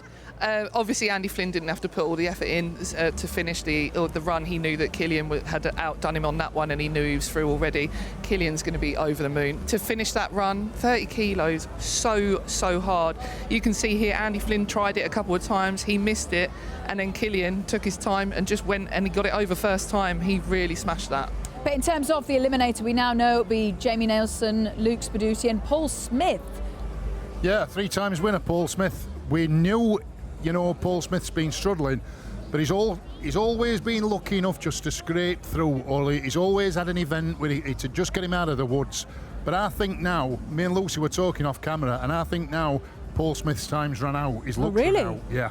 I think he's going to really struggle to come back in the eliminator for this. He's going to be at a detriment with the start anyway, because they've got distance penalties depending on where they finish. So he's going to be the furthest back. He's the shortest guy there, and he's got to be able to catch up with Jamie Nelson and Luke Spaduti, who are much taller. They've got much more room between their legs to hold that weight. It's going to be a big task to get him through to the final. OK, so that was Group A's turn on the sack throw. Coming up after the break, it's over to Group B to see who can avoid the eliminator. That's coming up here on UK's Strongest Band.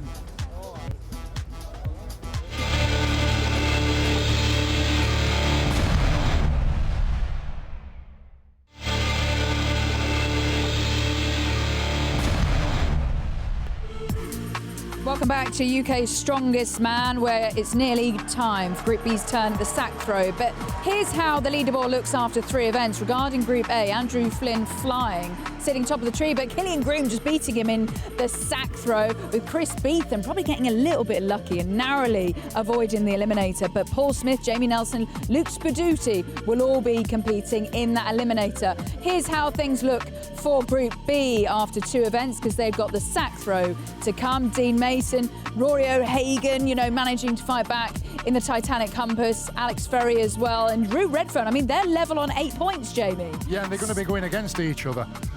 So really, you've got to hold your nerve on that. Sometimes you can really go for it, or what do? Do you just put in a solid performance, make sure you get your sack over? Somebody not a million miles away from me once lost to Britain's Strongest Woman just through rushing things, you remember, so you know it's crucial to get them over. As for Rory O'Hagan, you were saying he's not safe yet. He isn't safe yet. He's only 1 point ahead of the guys that are behind him, so he needs to come out here with a strong performance, but I'm sure he's going to come out calm and collected. He's a great bag thrower. So for the Group B athletes watching Group A, what would they have learnt? Well, not to make any mistakes, to get them all over. Sometimes if you're going at the end of the group, you know, 3 fast bags might be better, or take your time. If you're strong on this event, take your time, go for all 5. If not, you've really got to go for a fast 3. And when you're looking at that last sack and you're thinking, I can't do it, what's going through your mind? It's just give it your all. Just give it your all. Unfortunately, with the bag toss, you can't be tense at all, so you've just got to try and keep relaxed, breathe through it, and just give it everything that you've got. And what's the biggest mistake that athletes make with the sack throw? Getting tense, shortening their arms. For anybody who's a thrower or has done any throwing, you've got to be relaxed, you've got to flow, and you've got to bring them big muscles in. You've got to bring them legs in and use them. We saw some guys throwing these sacks and the feet aren't even coming off the floor. They've got to really extend, go onto the toes, leave them big muscles into that throw for as long as they can. And Killian Groom showed everyone how it was done. OK, it's time for Group B's turn for the sack throw. Over to you, Glenn. Ladies and gentlemen, introducing our 3rd discipline, the sack throw, and Group B. In lane 1, from Scotland, Scott Miller.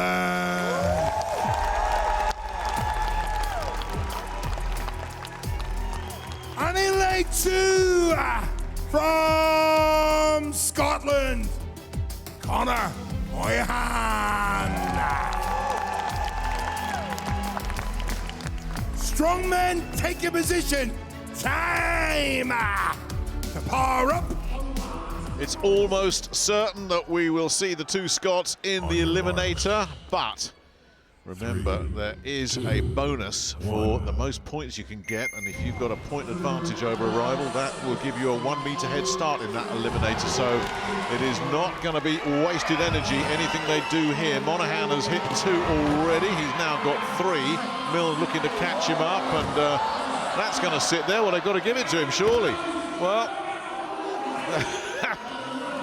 there's some confusion there. Scott Milne and the referee continue their conversation. Well, he didn't see a thumb up there. Is that going to go? No, it's not. So Scott is stuck on 2 bags. Monaghan is on 3. I tell you, Scott Milne loves the eliminator, but he is going to be a long, long, long way adrift of the other 2 in front of him. He's not been able to put any points on the board here with just 2 bags, and Monaghan is now stuck on 3. Can he get the 4th over? No, don't think it's going to go for Connor. It's definitely not going to go for Scott. No, I think the smart thing now, and yeah, I think that's exactly what he's doing. Milne is just saying, well, let's save some energy. Or is he going to have another go? One last chance. One last chance. Go on, Scott. No. Unlucky. Well, Scott Milne would have come in here and just said, you know, I'm going into the eliminator anyway, I know that. But both he and Connor gave it their best shot in this final event before the eliminator for these 2. And it all started so well for Connor Monaghan, and then for Scott Milne, he got the first 2 over, and this one sat here. And the referee is not giving the thumbs up. So that's a tough break for Scott Milne. And can't argue with the referee, because it never works. So now we come down to the serious business of avoiding the eliminator in our second heat.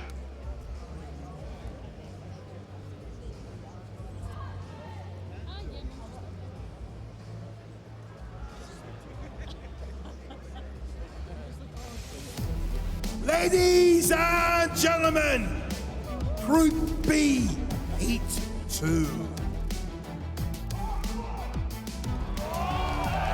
Introducing in lane 1 from England, Alex Ferry.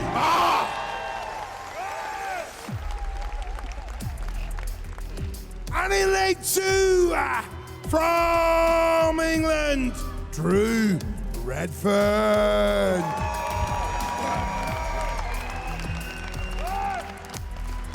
Strongmen take a position. Time to power up. The equation very simple. Whoever wins this personal duel will avoid the eliminator. Ferry and Redfern both on 8 points. O'Hagan on 9, Mason on 10. 4 into 3 won't go. So it is very, very simple for these two. Just beat the other guy. The first 2 bags go over like they're just nothing more than a bag of carrots. And it's 3 out of 3 for both of them. Redfern in a faster time, which could yet be significant.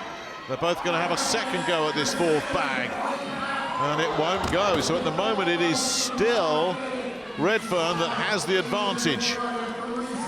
Now, just got to reset here. There is no time issue at all, and that goes! Now, Alex Ferry has just booked himself a place in tomorrow's final. And at the moment, it's looking like Drew Redfern is going to be thrown into the eliminator. Ferry fancies this 5th bag. The 5th bag doesn't want to know. Meanwhile, for poor old Redfern, that 4th bag is a bag too far as well. Both of them, I think, have decided, you know what, we're going to have to settle for that. Well, it was a straight head-to-head mano-a-mano duel between the 2 Englishmen, and it's been won by Alex Ferry, who collected 4 bags. Redfern, just the 3 bags. That means, very simply, Alex Ferry, whatever happens in our final heat here, Alex Ferry, his day is done. We will see him tomorrow in the final. Drew Redfern will have to go and do it all over again in the eliminator, possibly, unless O'Hagan and Mason blow out in their heat as well. Well, it was all about a race, wasn't it? And it was Redfern who grabbed the early lead through 3 bags. There goes number 2, just ahead of Ferry, and he's still ahead, just, but they both failed at attempt number 1 on the 4th one. This, just good enough for Alex Ferry to avoid the eliminator.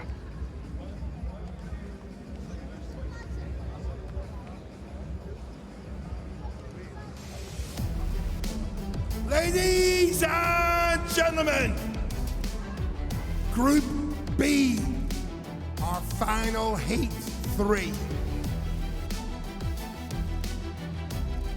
Introducing in lane 1 from Ireland, Rory O'Hagan.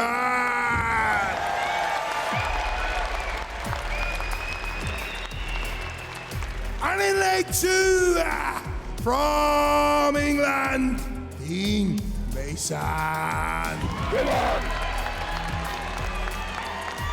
Strongmen taking position. Time to power up. Well, these two not completely out of the woods yet, but 3 bags should be enough to see them through. And away we go then. It could be a case of who's going to get bragging rights. Oh, look at the angle there that Mason took on that second one as well. 3rd one's gone over. I mean, this is sensational from both of them. The 4th is going to sit there. It's gone over for Well, there was no discussion, no argument. Dean Mason just said that fourth one sits there. I know what I'm going to do. I'm going to send it over with the 30-kilo bag as well. 5 out of 5. Now, Dean Mason is definitely going to finish top of the pile in Group B. And O'Hagan, well, he's got his 4. He doesn't need to waste any more time. But you know what it's like for these guys. It's pride. He's seen Mason do it. But I don't think he's going to follow suit. And common sense, you would think, would kick in here for Rory O'Hagan. Yeah, he's walking away like, no, you can keep on ticking. Dean Mason, the machine, logs all 5. Well, the fourth one sat on the top. So he just threw the fifth one up and said, there you go, 2 for the price of 1. But bottom line is, no chance of seeing Dean Mason or Rory O'Hagan in the eliminator. And Dean Mason, what a terrific throw this was. Just stumble a little bit there. That's probably why that bag sat right on top of the bar. But the fifth one, yeah, if it was in any doubt at all, yeah. Double delight for Dean Mason, who powers his way through the sack throw to secure maximum points and bragging rights in Group B. That was fun. Gail is downstairs with the 2 of them. Well, Group B, that was definitely an exciting sack throw heat. Now, Dean Mason, are we going to prefer this one to bar bending now? Is this your new favourite? Yeah, well, I'll keep this one then. Keep it. You made it look like 10-pin bowling, you know, just to hang one on there and then just, you know, chuck it off with another. Yeah, make a good show. I didn't want them to have to get it down, so I got it for them. You're too nice. Well, absolutely fantastic performance. Rory, so close again, that fifth sack over on that. It's quite high, isn't it? But you've had a brilliant day today. Yeah, that's not so bad. That's the result I wanted, to avoid the eliminator today and do the least amount of work as possible. So, well, obviously, I'd done more work than I probably should have needed to do, but no, that's a good result for me today, and I'll come into the final tomorrow fresh. Now, one person who has had to do something, because at one point you were in the eliminator, you were head-to-head with Drew. You were doing exactly the same. Drew got to 3 sacks over first. You had to get that fourth, otherwise you would have been the eliminator. And did you do it, Alex Ferry? You know, I was joined with Drew, and I just knew I had to get that bag. I looked over and I saw they were both needed to get 26 over, and then with the help of the crowd, I just managed to get it over. You did. You got that fourth bag over, so you're safe from the eliminator. Now, I do want to give it the head ref here, because we have a little controversy with some of the nods to whether it was a point or not, and certainly Chris Beetham earlier. I mean, why did he get that point and then certain others didn't? So, unfortunately for Scott, he didn't get the point Chris did. When Chris threw his sack up, it landed on the top of the bag, or the top of the bar, so it wasn't his fault that he couldn't continue. He came to rest, I gave him the down call, he moved on to the next bag. Unfortunately, when Scott's bag landed on the top, it fell down before it came to rest, so he had to go back and redo the bag. Well, thank you so much for explaining, because we were all a little bit baffled. But ladies and gentlemen, let's just put our hands together for our 3 athletes from Group B who are through to tomorrow's final. It's the group winner, Dean Mason, Rory O'Hagan and Alex Ferry. Thanks so much, Gail. So we now know our finalist for tomorrow. Let's just pick up, because that's your man down there, the head referee. A bit of a lack of consistency, but can you now see where he's coming from? Yeah, absolutely. It is a tough job being out there and having to make decisions on the fly. So you're helping him out there. Yeah, he provided a good explanation afterwards, so we'll let him go. Most popular man on that floor for sure now, Johnny, definitely. I'm sure he's listening. Right, let's bring us up to speed as to how things are looking regarding Group B, because a really good day for Dean Mason, putting on a show for everyone at the end. Rory O'Hagan started off a little bit slow, but pulled his way back into it. Alex Ferry and Drew Redfern, what a battle that was between them two. But we now know who's going to be in the eliminator. It is Drew Redfern, coming down to that last sack throw. Connor Monaghan and Scott Milne, but a day for Dean Mason, Jamie. Yeah, we talk about Dean Mason's strength, and it's just that brute strength, that caveman strength. You saw him throwing them sacks, and I says to Lucy, he's not extending. She says, no, look, his feet are flat. It was just brute strength, and he just mauled them over. And to knock the fourth one off over with a fifth, he... It was just impressive. Did he mean it? Did he actually mean it? I don't think he meant it. But it looked great. Yeah. It looked great. Also interesting hearing Rory O'Hagan say to Gail there that he's actually kind of saving himself for tomorrow. It's so quite tactful, which is what Andrew Flynn said. Andrew Flynn said, I only need 4 bags for tomorrow. So actually quite smart thinking there. Yeah, I would imagine he's starting to weigh each other up a little bit. You know, I'm going to take it easy. I've got a bigger fight tomorrow. I'm going to save myself a little bit. And I think they've both been a little bit conservative and cagey there.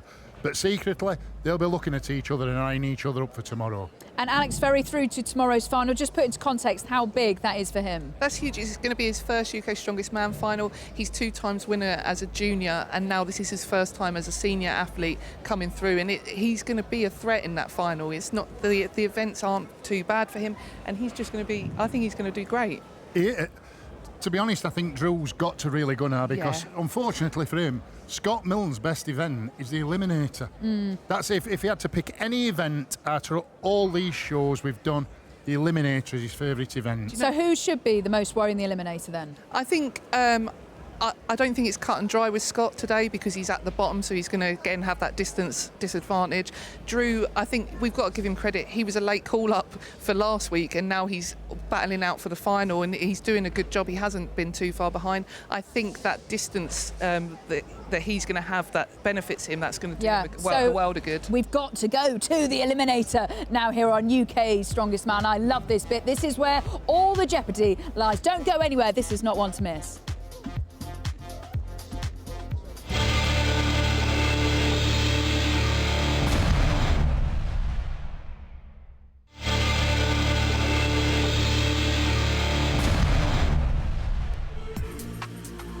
Welcome back to UK's Strongest Man, where it is time for the Eliminator, who will be the last 2 to reach tomorrow's final, as it all comes down to this. This is the Steps to Heaven Eliminator. 3 lanes, 3 athletes at a time, 200-kilogram duck walk down a 25-metre course, and then they have to go up those 5 steps. Fastest one to finish from Group A or B will be in tomorrow's final, and every point advantage they have a metre. So for example, Jamie Nelson is on 10 points, so it means he has actually a 6-metre advantage, Jamie, over someone like Paul Smith. And we saw last weekend how if you have an advantage in this Eliminator, you really do go on to reach that final. That's a massive advantage. And the other thing as well, psychologically, you're going to see that guy in front of you, so he knows, you know that he's winning at that moment in time.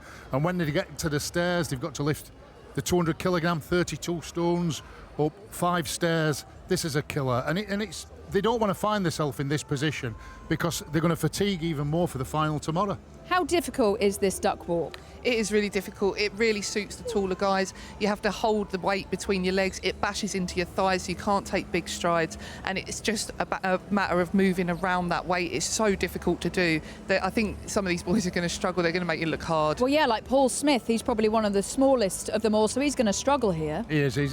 Mechanically, he's not suited to this kind of event. And as I say, being at a disadvantage as well, distance-wise, this is a big uphill climb for Paul Smith. And Jamie Nelson won the Eliminator last weekend, so how much will that play in terms of a mental advantage? I think he'll be quite confident. He's a very tall guy. He's got a lot of body weight behind him, so that's going to help him with holding that weight between his legs and being able to lift it up the stairs. I think he'll be quite confident with the lead that he's got, and then he can focus on the final tomorrow. Okay, so who are you backing for this Eliminator from Group A? I think Jamie. I think Jamie, definitely. Yeah. I think he's mechanically suited to it. He's tall, but then again, he's got to perform. You can make a mistake.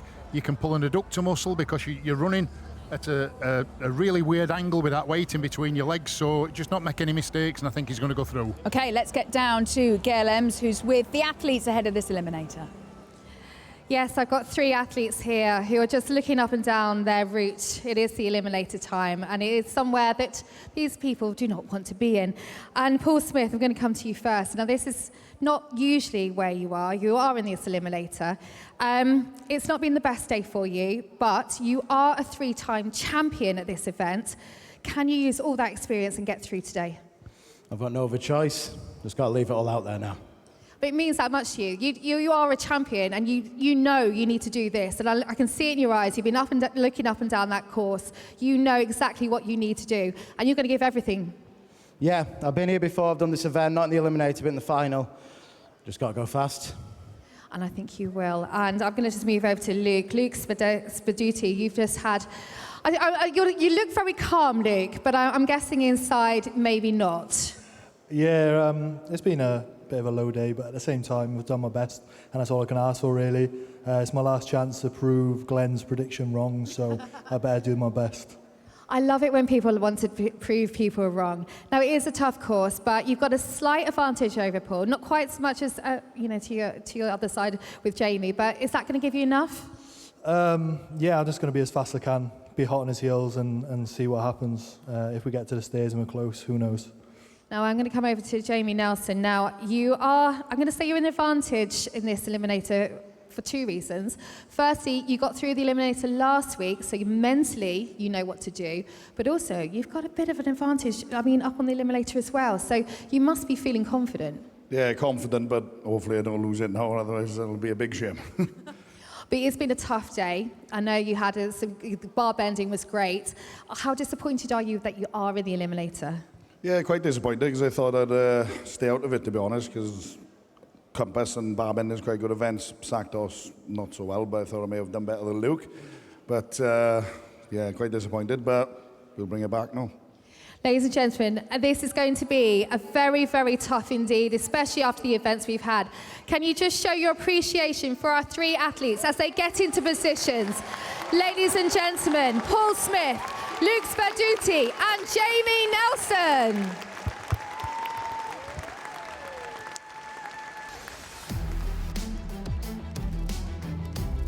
So it comes down to this then, a race, but not a race that is all from the same starting line, because there is a big, big advantage for Jamie Nelson.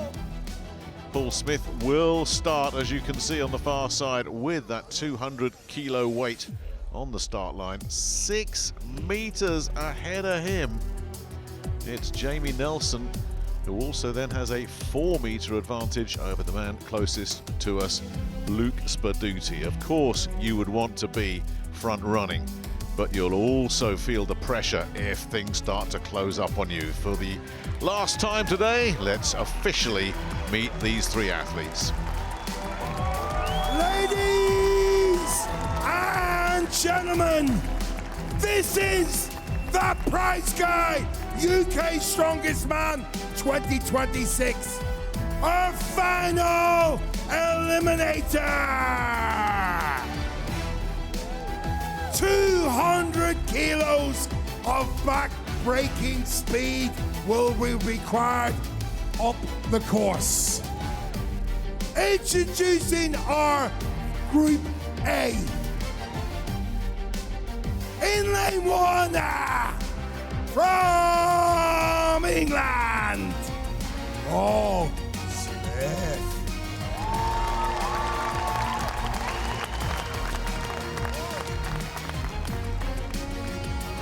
And in lane 2, from Wales, Jamie Nelson.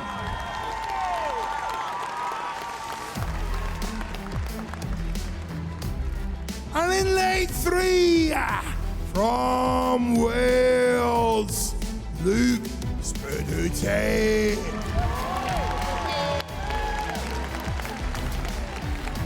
Strongmen take a position for the final time today. Group A, time to power up. So all eyes will be on Jamie Nelson. He's the front runner here, but if he stumbles and the others start to close the gap on him, watch out. And watch out too for Paul Smith. You cannot write off a 3-time champion.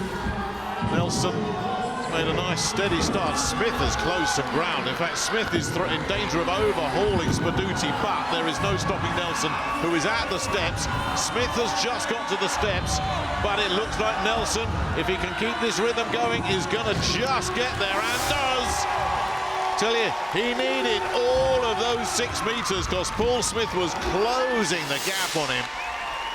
Well, he didn't want to go quietly, Paul Smith, but it looks like we've got a new Eliminator King in the house, because he did it last week in Milton Keynes. He's done it again here. The pride of Kidwelly, Carmarthenshire, Jamie Nelson, has just booked himself an appearance in the UK's Strongest Man final for the second year in a row. And for the three-time champion, today was just not meant to be. Well, that advantage certainly did prove to be absolutely crucial. All he had to do was maintain his rhythm. Smith was closing down on him, but those 5 steps slowed him down as well, and that allowed, in the end, Nelson with a degree of comfort to hit that buzzer and book himself a place in tomorrow's final.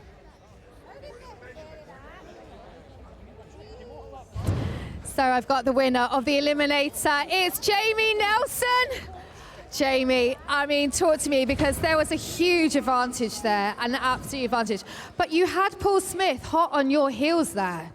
I'll be honest, if it didn't have that advantage, I think it'd be quite close between me and Paul. When I got to the box there, I come down, I seen him in my right eye. I knew I had to go up here, get the steps as quick as possible, and I could see him just beside me. So I knew I had to go for it. Just move this way, Jamie, because we're going to just move to set up for the next event. Now, Paul has just gone off for some medical attention, and I think he's all right. He is walking, but it just shows how much this means to you as athletes to be in tomorrow's final. Oh yeah, definitely. I do want to not go home today, so I'm happy I'm in the final. Just say thank you to my coach, my team, everyone around me, my family, friends, and everyone who's here today. Thank you. Jamie, we've absolutely loved watching you today, and you are through to tomorrow's final. Ladies and gentlemen, put your hands together for the winner of the Group A Eliminator. It's Jamie Nelson.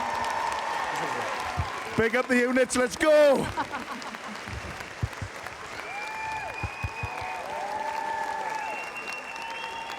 Massive congratulations goes to Jamie Nelson, storming his way through to tomorrow's final. Another breathtaking eliminator is coming up next here on UK's Strongest Man. Don't go anywhere.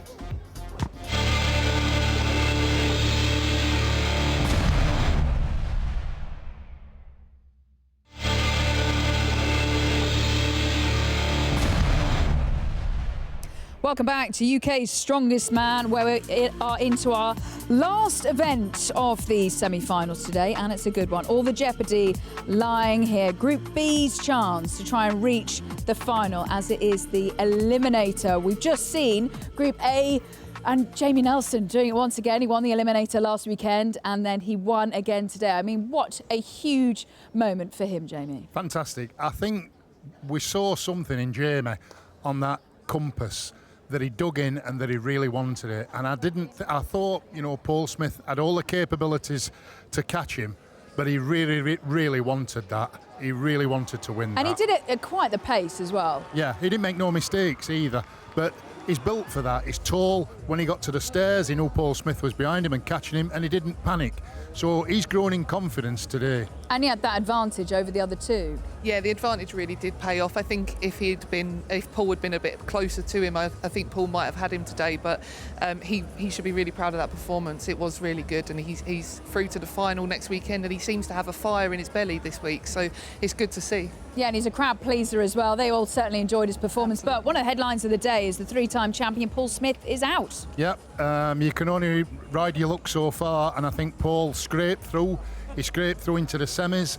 We knew these events were going to be detrimental to his mechanics, now he's built, and eventually came unstuck.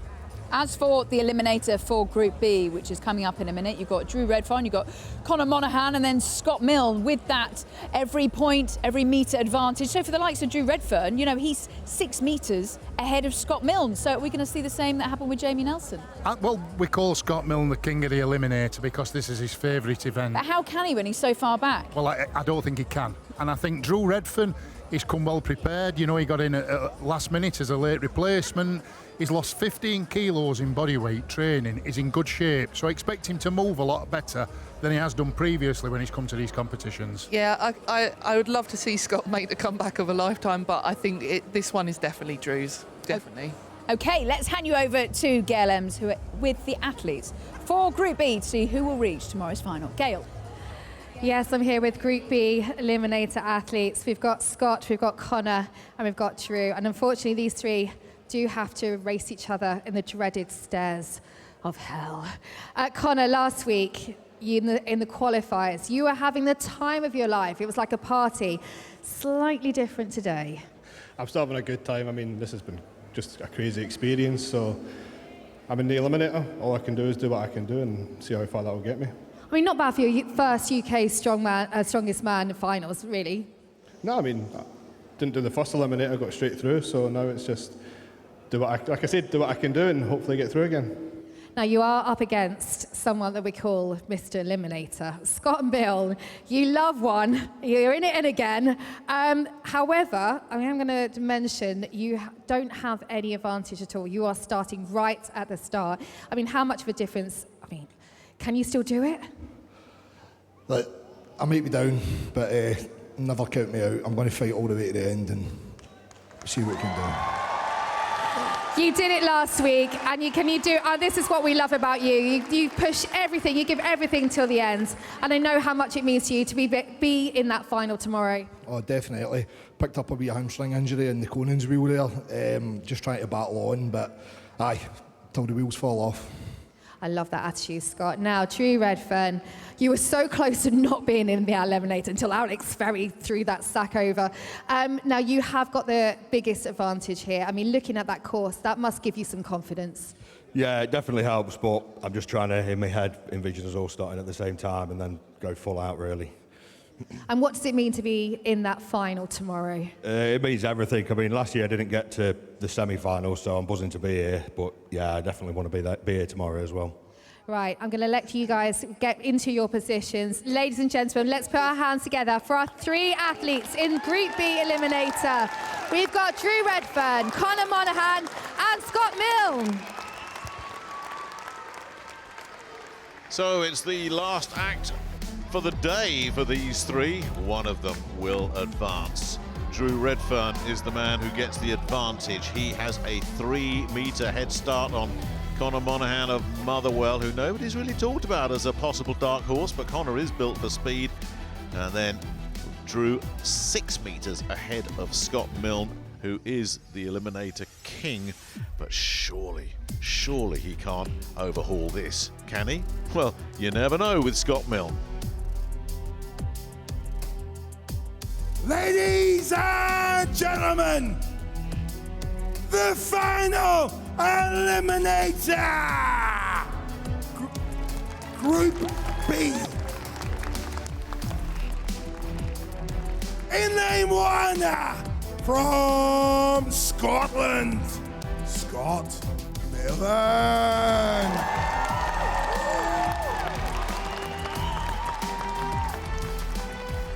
And in lane 2, from England, Drew Redfern.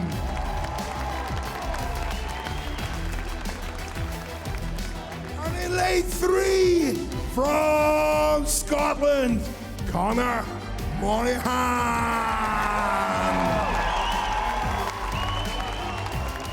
Strong men taking position. And for the final time today in Group B, time to power up. Well, is there going to be late Scottish success here at the Braehead Arena, or will Drew Redfern use that advantage to book himself a place in the final? It's the last race, and I tell you, Monaghan's gone off very, very quickly, and he's catching up the gap. So too is Scott Milne, and a stop. Oh no, Monaghan's made a mess of it completely. And Milne has lost his momentum as well, so it does mean that Redfern hits the steps first. He's up through the first 2, the others have both got there, but they won't catch him. Drew Redfern, the late sub, books himself a place in tomorrow's UK Strongest Man final.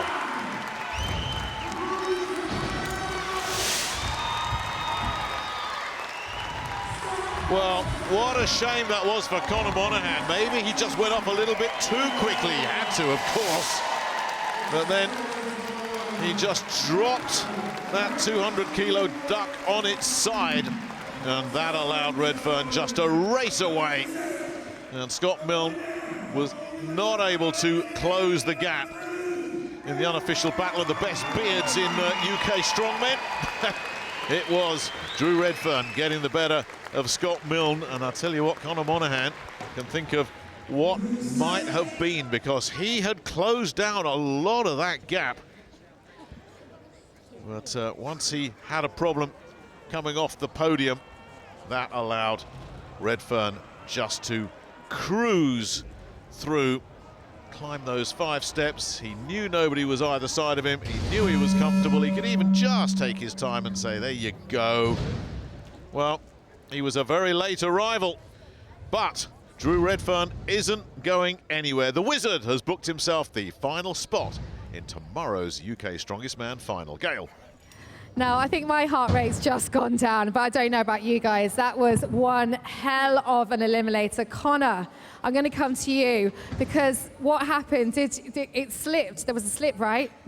Dropping it, it literally just fell out of my hands, and I was obviously landed and fell over, so. Whew. And you were so close, the momentum was there. And I'm just, Mr. Milne, Mr. Eliminator. I mean, for someone who had no advantage whatsoever, you were so close. It just shows you how important that wee bit of advantage is to get. I gave it everything I had, but the better man won on the day. Scott, Conor, we have absolutely loved watching you today, and I'm sorry that we have to lose 2 of you, but there is one person who used that advantage wisely.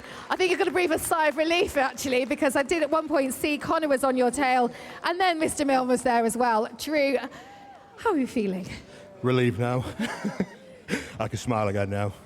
We can smile, because you have been absolutely brilliant, and your performances last weekend didn't really deserve for you to be in this, and today as well, didn't really deserve to be in an eliminator, but you did it and you pushed through. Yeah, it's started off really well with the bar bending. And the Conans, I didn't really know what I was going to get on it because I haven't actually done it. So, yeah, I'm happy that I'm through to tomorrow. Yes, you are through to tomorrow. Ladies and gentlemen, let's put our hands together for the winner of Group B Eliminator. It's Drew Redfern.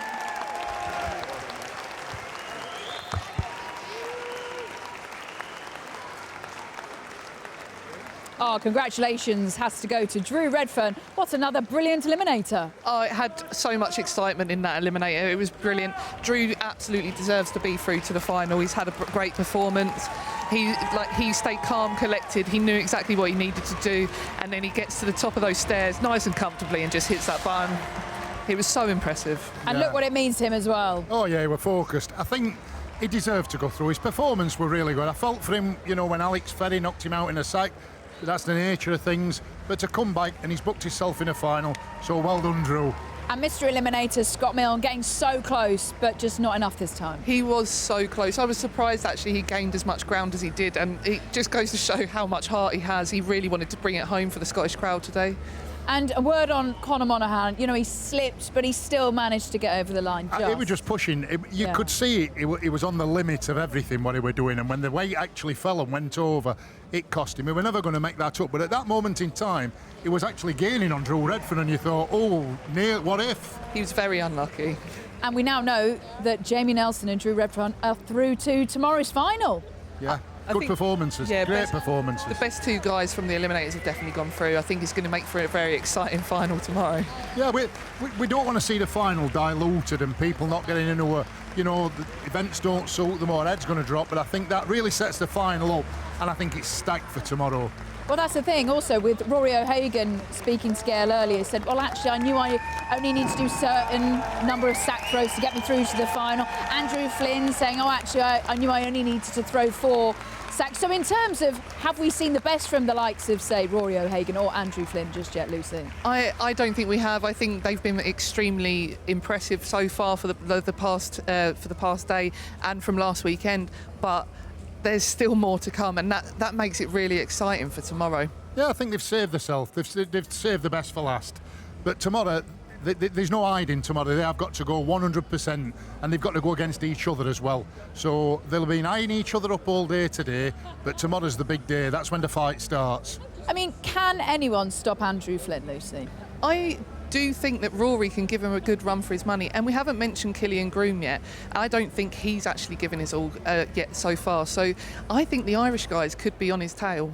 I think it's the one who has the overall best game. If you've got any weak spots tomorrow, you're going to get found out. And so far in these last 2 weekends, we know Andrew Flynn has not got any weak spots, but neither has Rory.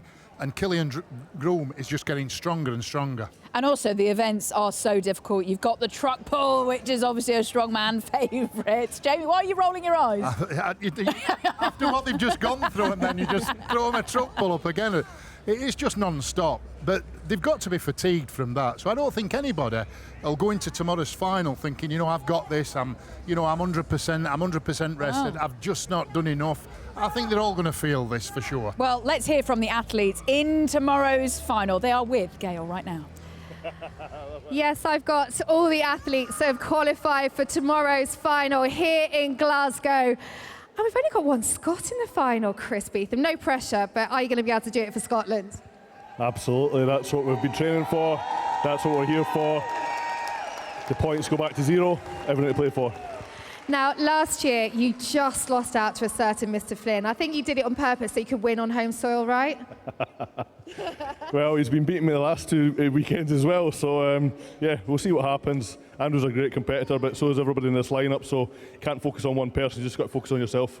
That is true, and some young guns are showing the older, more experienced athletes some what's coming up. Rory, you really are doing that. What are we going to see the best of Rory tomorrow? Absolutely. I like the events, and you boys better watch out. I love it how you say it in the softest Irish accent, but there's a menace to it as well, Rory. I know you mean that. And we have got Group B winner Dean Mason here. Now, you are like the king of bar bending and... Oh, no, not bar bending anymore. Sorry. Oh, sorry about that. Sack throw. How are your events tomorrow looking? Are you looking forward to those? Yeah, some tough events, but I've got plenty left in the tank. Give it all tomorrow. Now, you were winner of Group B. You are standing next to the winner of Group A. It's your friends, but are you really? Is there a message to Mr. Flynn? Look out, Mr. Flynn. Oh, it is great. Now, Andrew Flynn, you have been on fire. You were on fire last weekend, and today was no different. Is this... We know we like your fun personality side, but there's a bit more seriousness to you. Is this a new Andrew Flynn, and do you like this new and serious Andrew Flynn? Tomorrow is time to switch on, so it's all to play for, and the title is coming back to England. And I'm going to put you on the spot here, now that everyone's lined up, looking around and seeing what you saw today, because you are favourite. Who's going to be your biggest competition? I'm not interested in what anyone else does. I'm going to go out there and I'm going to smash it. It's up to them to do what they need to do. Oh, I love this. Killian. Now, what Angie's just said that. Come on, you've got something. I must have a reply to that. Yeah, no, I've been holding back emotionally the last 2 days, so tomorrow it's all out. I'm not holding back anymore. I'm going for the win. Well, there we go. I think there's going to be some serious competition tomorrow. Alex, I'm going to come to you. You are in through to the finals. Last year you were so close. Another of the young ones coming through. Have you still got what it's... Can you push these guys? 100%. I've spent weeks and weeks training these events, and I'm just ready to go now. I love that. And I'm just going to come to the last 2 guys, Jamie and Drew, because... The guys from the Eliminator, and I do feel for you a bit because obviously you have that extra event. Can you recover enough to push these guys for tomorrow? Oh yeah, going to go for it tomorrow. There's 3 events tomorrow. Great for me. 2 of them I won last year in the Welsh, so I'm going to go for it. And Drew, how about yourself? How's that body feeling? It's feeling all right, to be fair, now that's over, yeah. I feel good. I'm sure you will be feeling good now that's over. Well, I don't know about you guys, but these athletes have been absolutely amazing today, and I, for one, cannot wait for the finals tomorrow. Oh, well, there we go. We have the 8 athletes in tomorrow's final. Here they are as well. Lots of fighting talk there from Andrew Flynn saying, you've got to up your game. If you want to beat me, he's the reigning champion. He is the favourite, but will it be Killian Groom? Will it be Rory O'Hagan? Who is going to step up to the mark and be crowned UK's strongest man? Lucy, you've won British Strongest Woman 3 times. So what would you be doing the night before a final? I like to try and relax and take my mind off everything. So I'll be going back, having some decent food, having a cocktail or two, and just trying to get myself a good night's sleep. Yeah. I don't A think that's cocktail, very, I love that. Yeah, I don't think that's a very any common. particular type? Oh, a Mai Tai. A Mai Tai. I love a That's Mai the Tai. secret. Will you be having any cocktails before tomorrow? If I were competing, I would just want to be shutting off mentally, just preserving everything, keep, stretching. As I've said before, maybe an active recovery, go to a pool, go to a sauna, just relax and mentally get ready for tomorrow. Probably the more natural approach than a cocktail. I love that. Let's talk about the events then in more detail. We've spoken about the truck pull, and then you've got the Viking press, the farmer's walk with the gas bottles, which are quite difficult as well. Do you think we'll see the hardest events that we have from both weekends? I do think tomorrow is the hardest events. I think every event is taxing on the body. The farmer's walks is going to really test their grips. They bash into your legs. You've also got to be able to move and sprint with them. A lot of people are going to struggle with that. The Viking press is very difficult. It's got a Harley Davidson on the back. It's going to look very impressive. It's going to be some great events tomorrow. And the dragon egg on shoulder, not quite the Alice Stones, a little bit different though. No, they kind of put this dragon stone onto the shoulder, hold their hand out so it's under control and drop it. That's a static event. The Viking press is static, but all the others are movement. So I expect the guys who are athletic and fast to come out tomorrow. Flynn, O'Hagan, Killian Groom. I think we're going to see the best of them tomorrow. And then it's all down to the big finale. Well, yeah. If you get there, they've got to be in touching distance of that title tomorrow. They've got to take each event one at a time, good, steady, solid performances until you can see that finish line, and then you can go, go. The pickup truckload and push is what we're all looking forward to. It is. It's going to be such an exciting finishing event. Things can happen, things can go wrong. You can drop the bags, you might misload them, and then you've still got to be able to push the truck afterwards. It's going to be a real nail-biting finish, I think. So who's going to win tomorrow? Flynn. I think Flynn's going to win. He's had a confidence, a kind of arrogance about him as well. This title's coming back to England. And I don't see any chinks in his armour. Okay. I agree. Flynn, I can't see anybody else. Okay, let's see what happens. The stage is set for tomorrow's final here in Glasgow as we crown our winner of UK's Strongest Man. We'll see you tomorrow. Thanks for watching.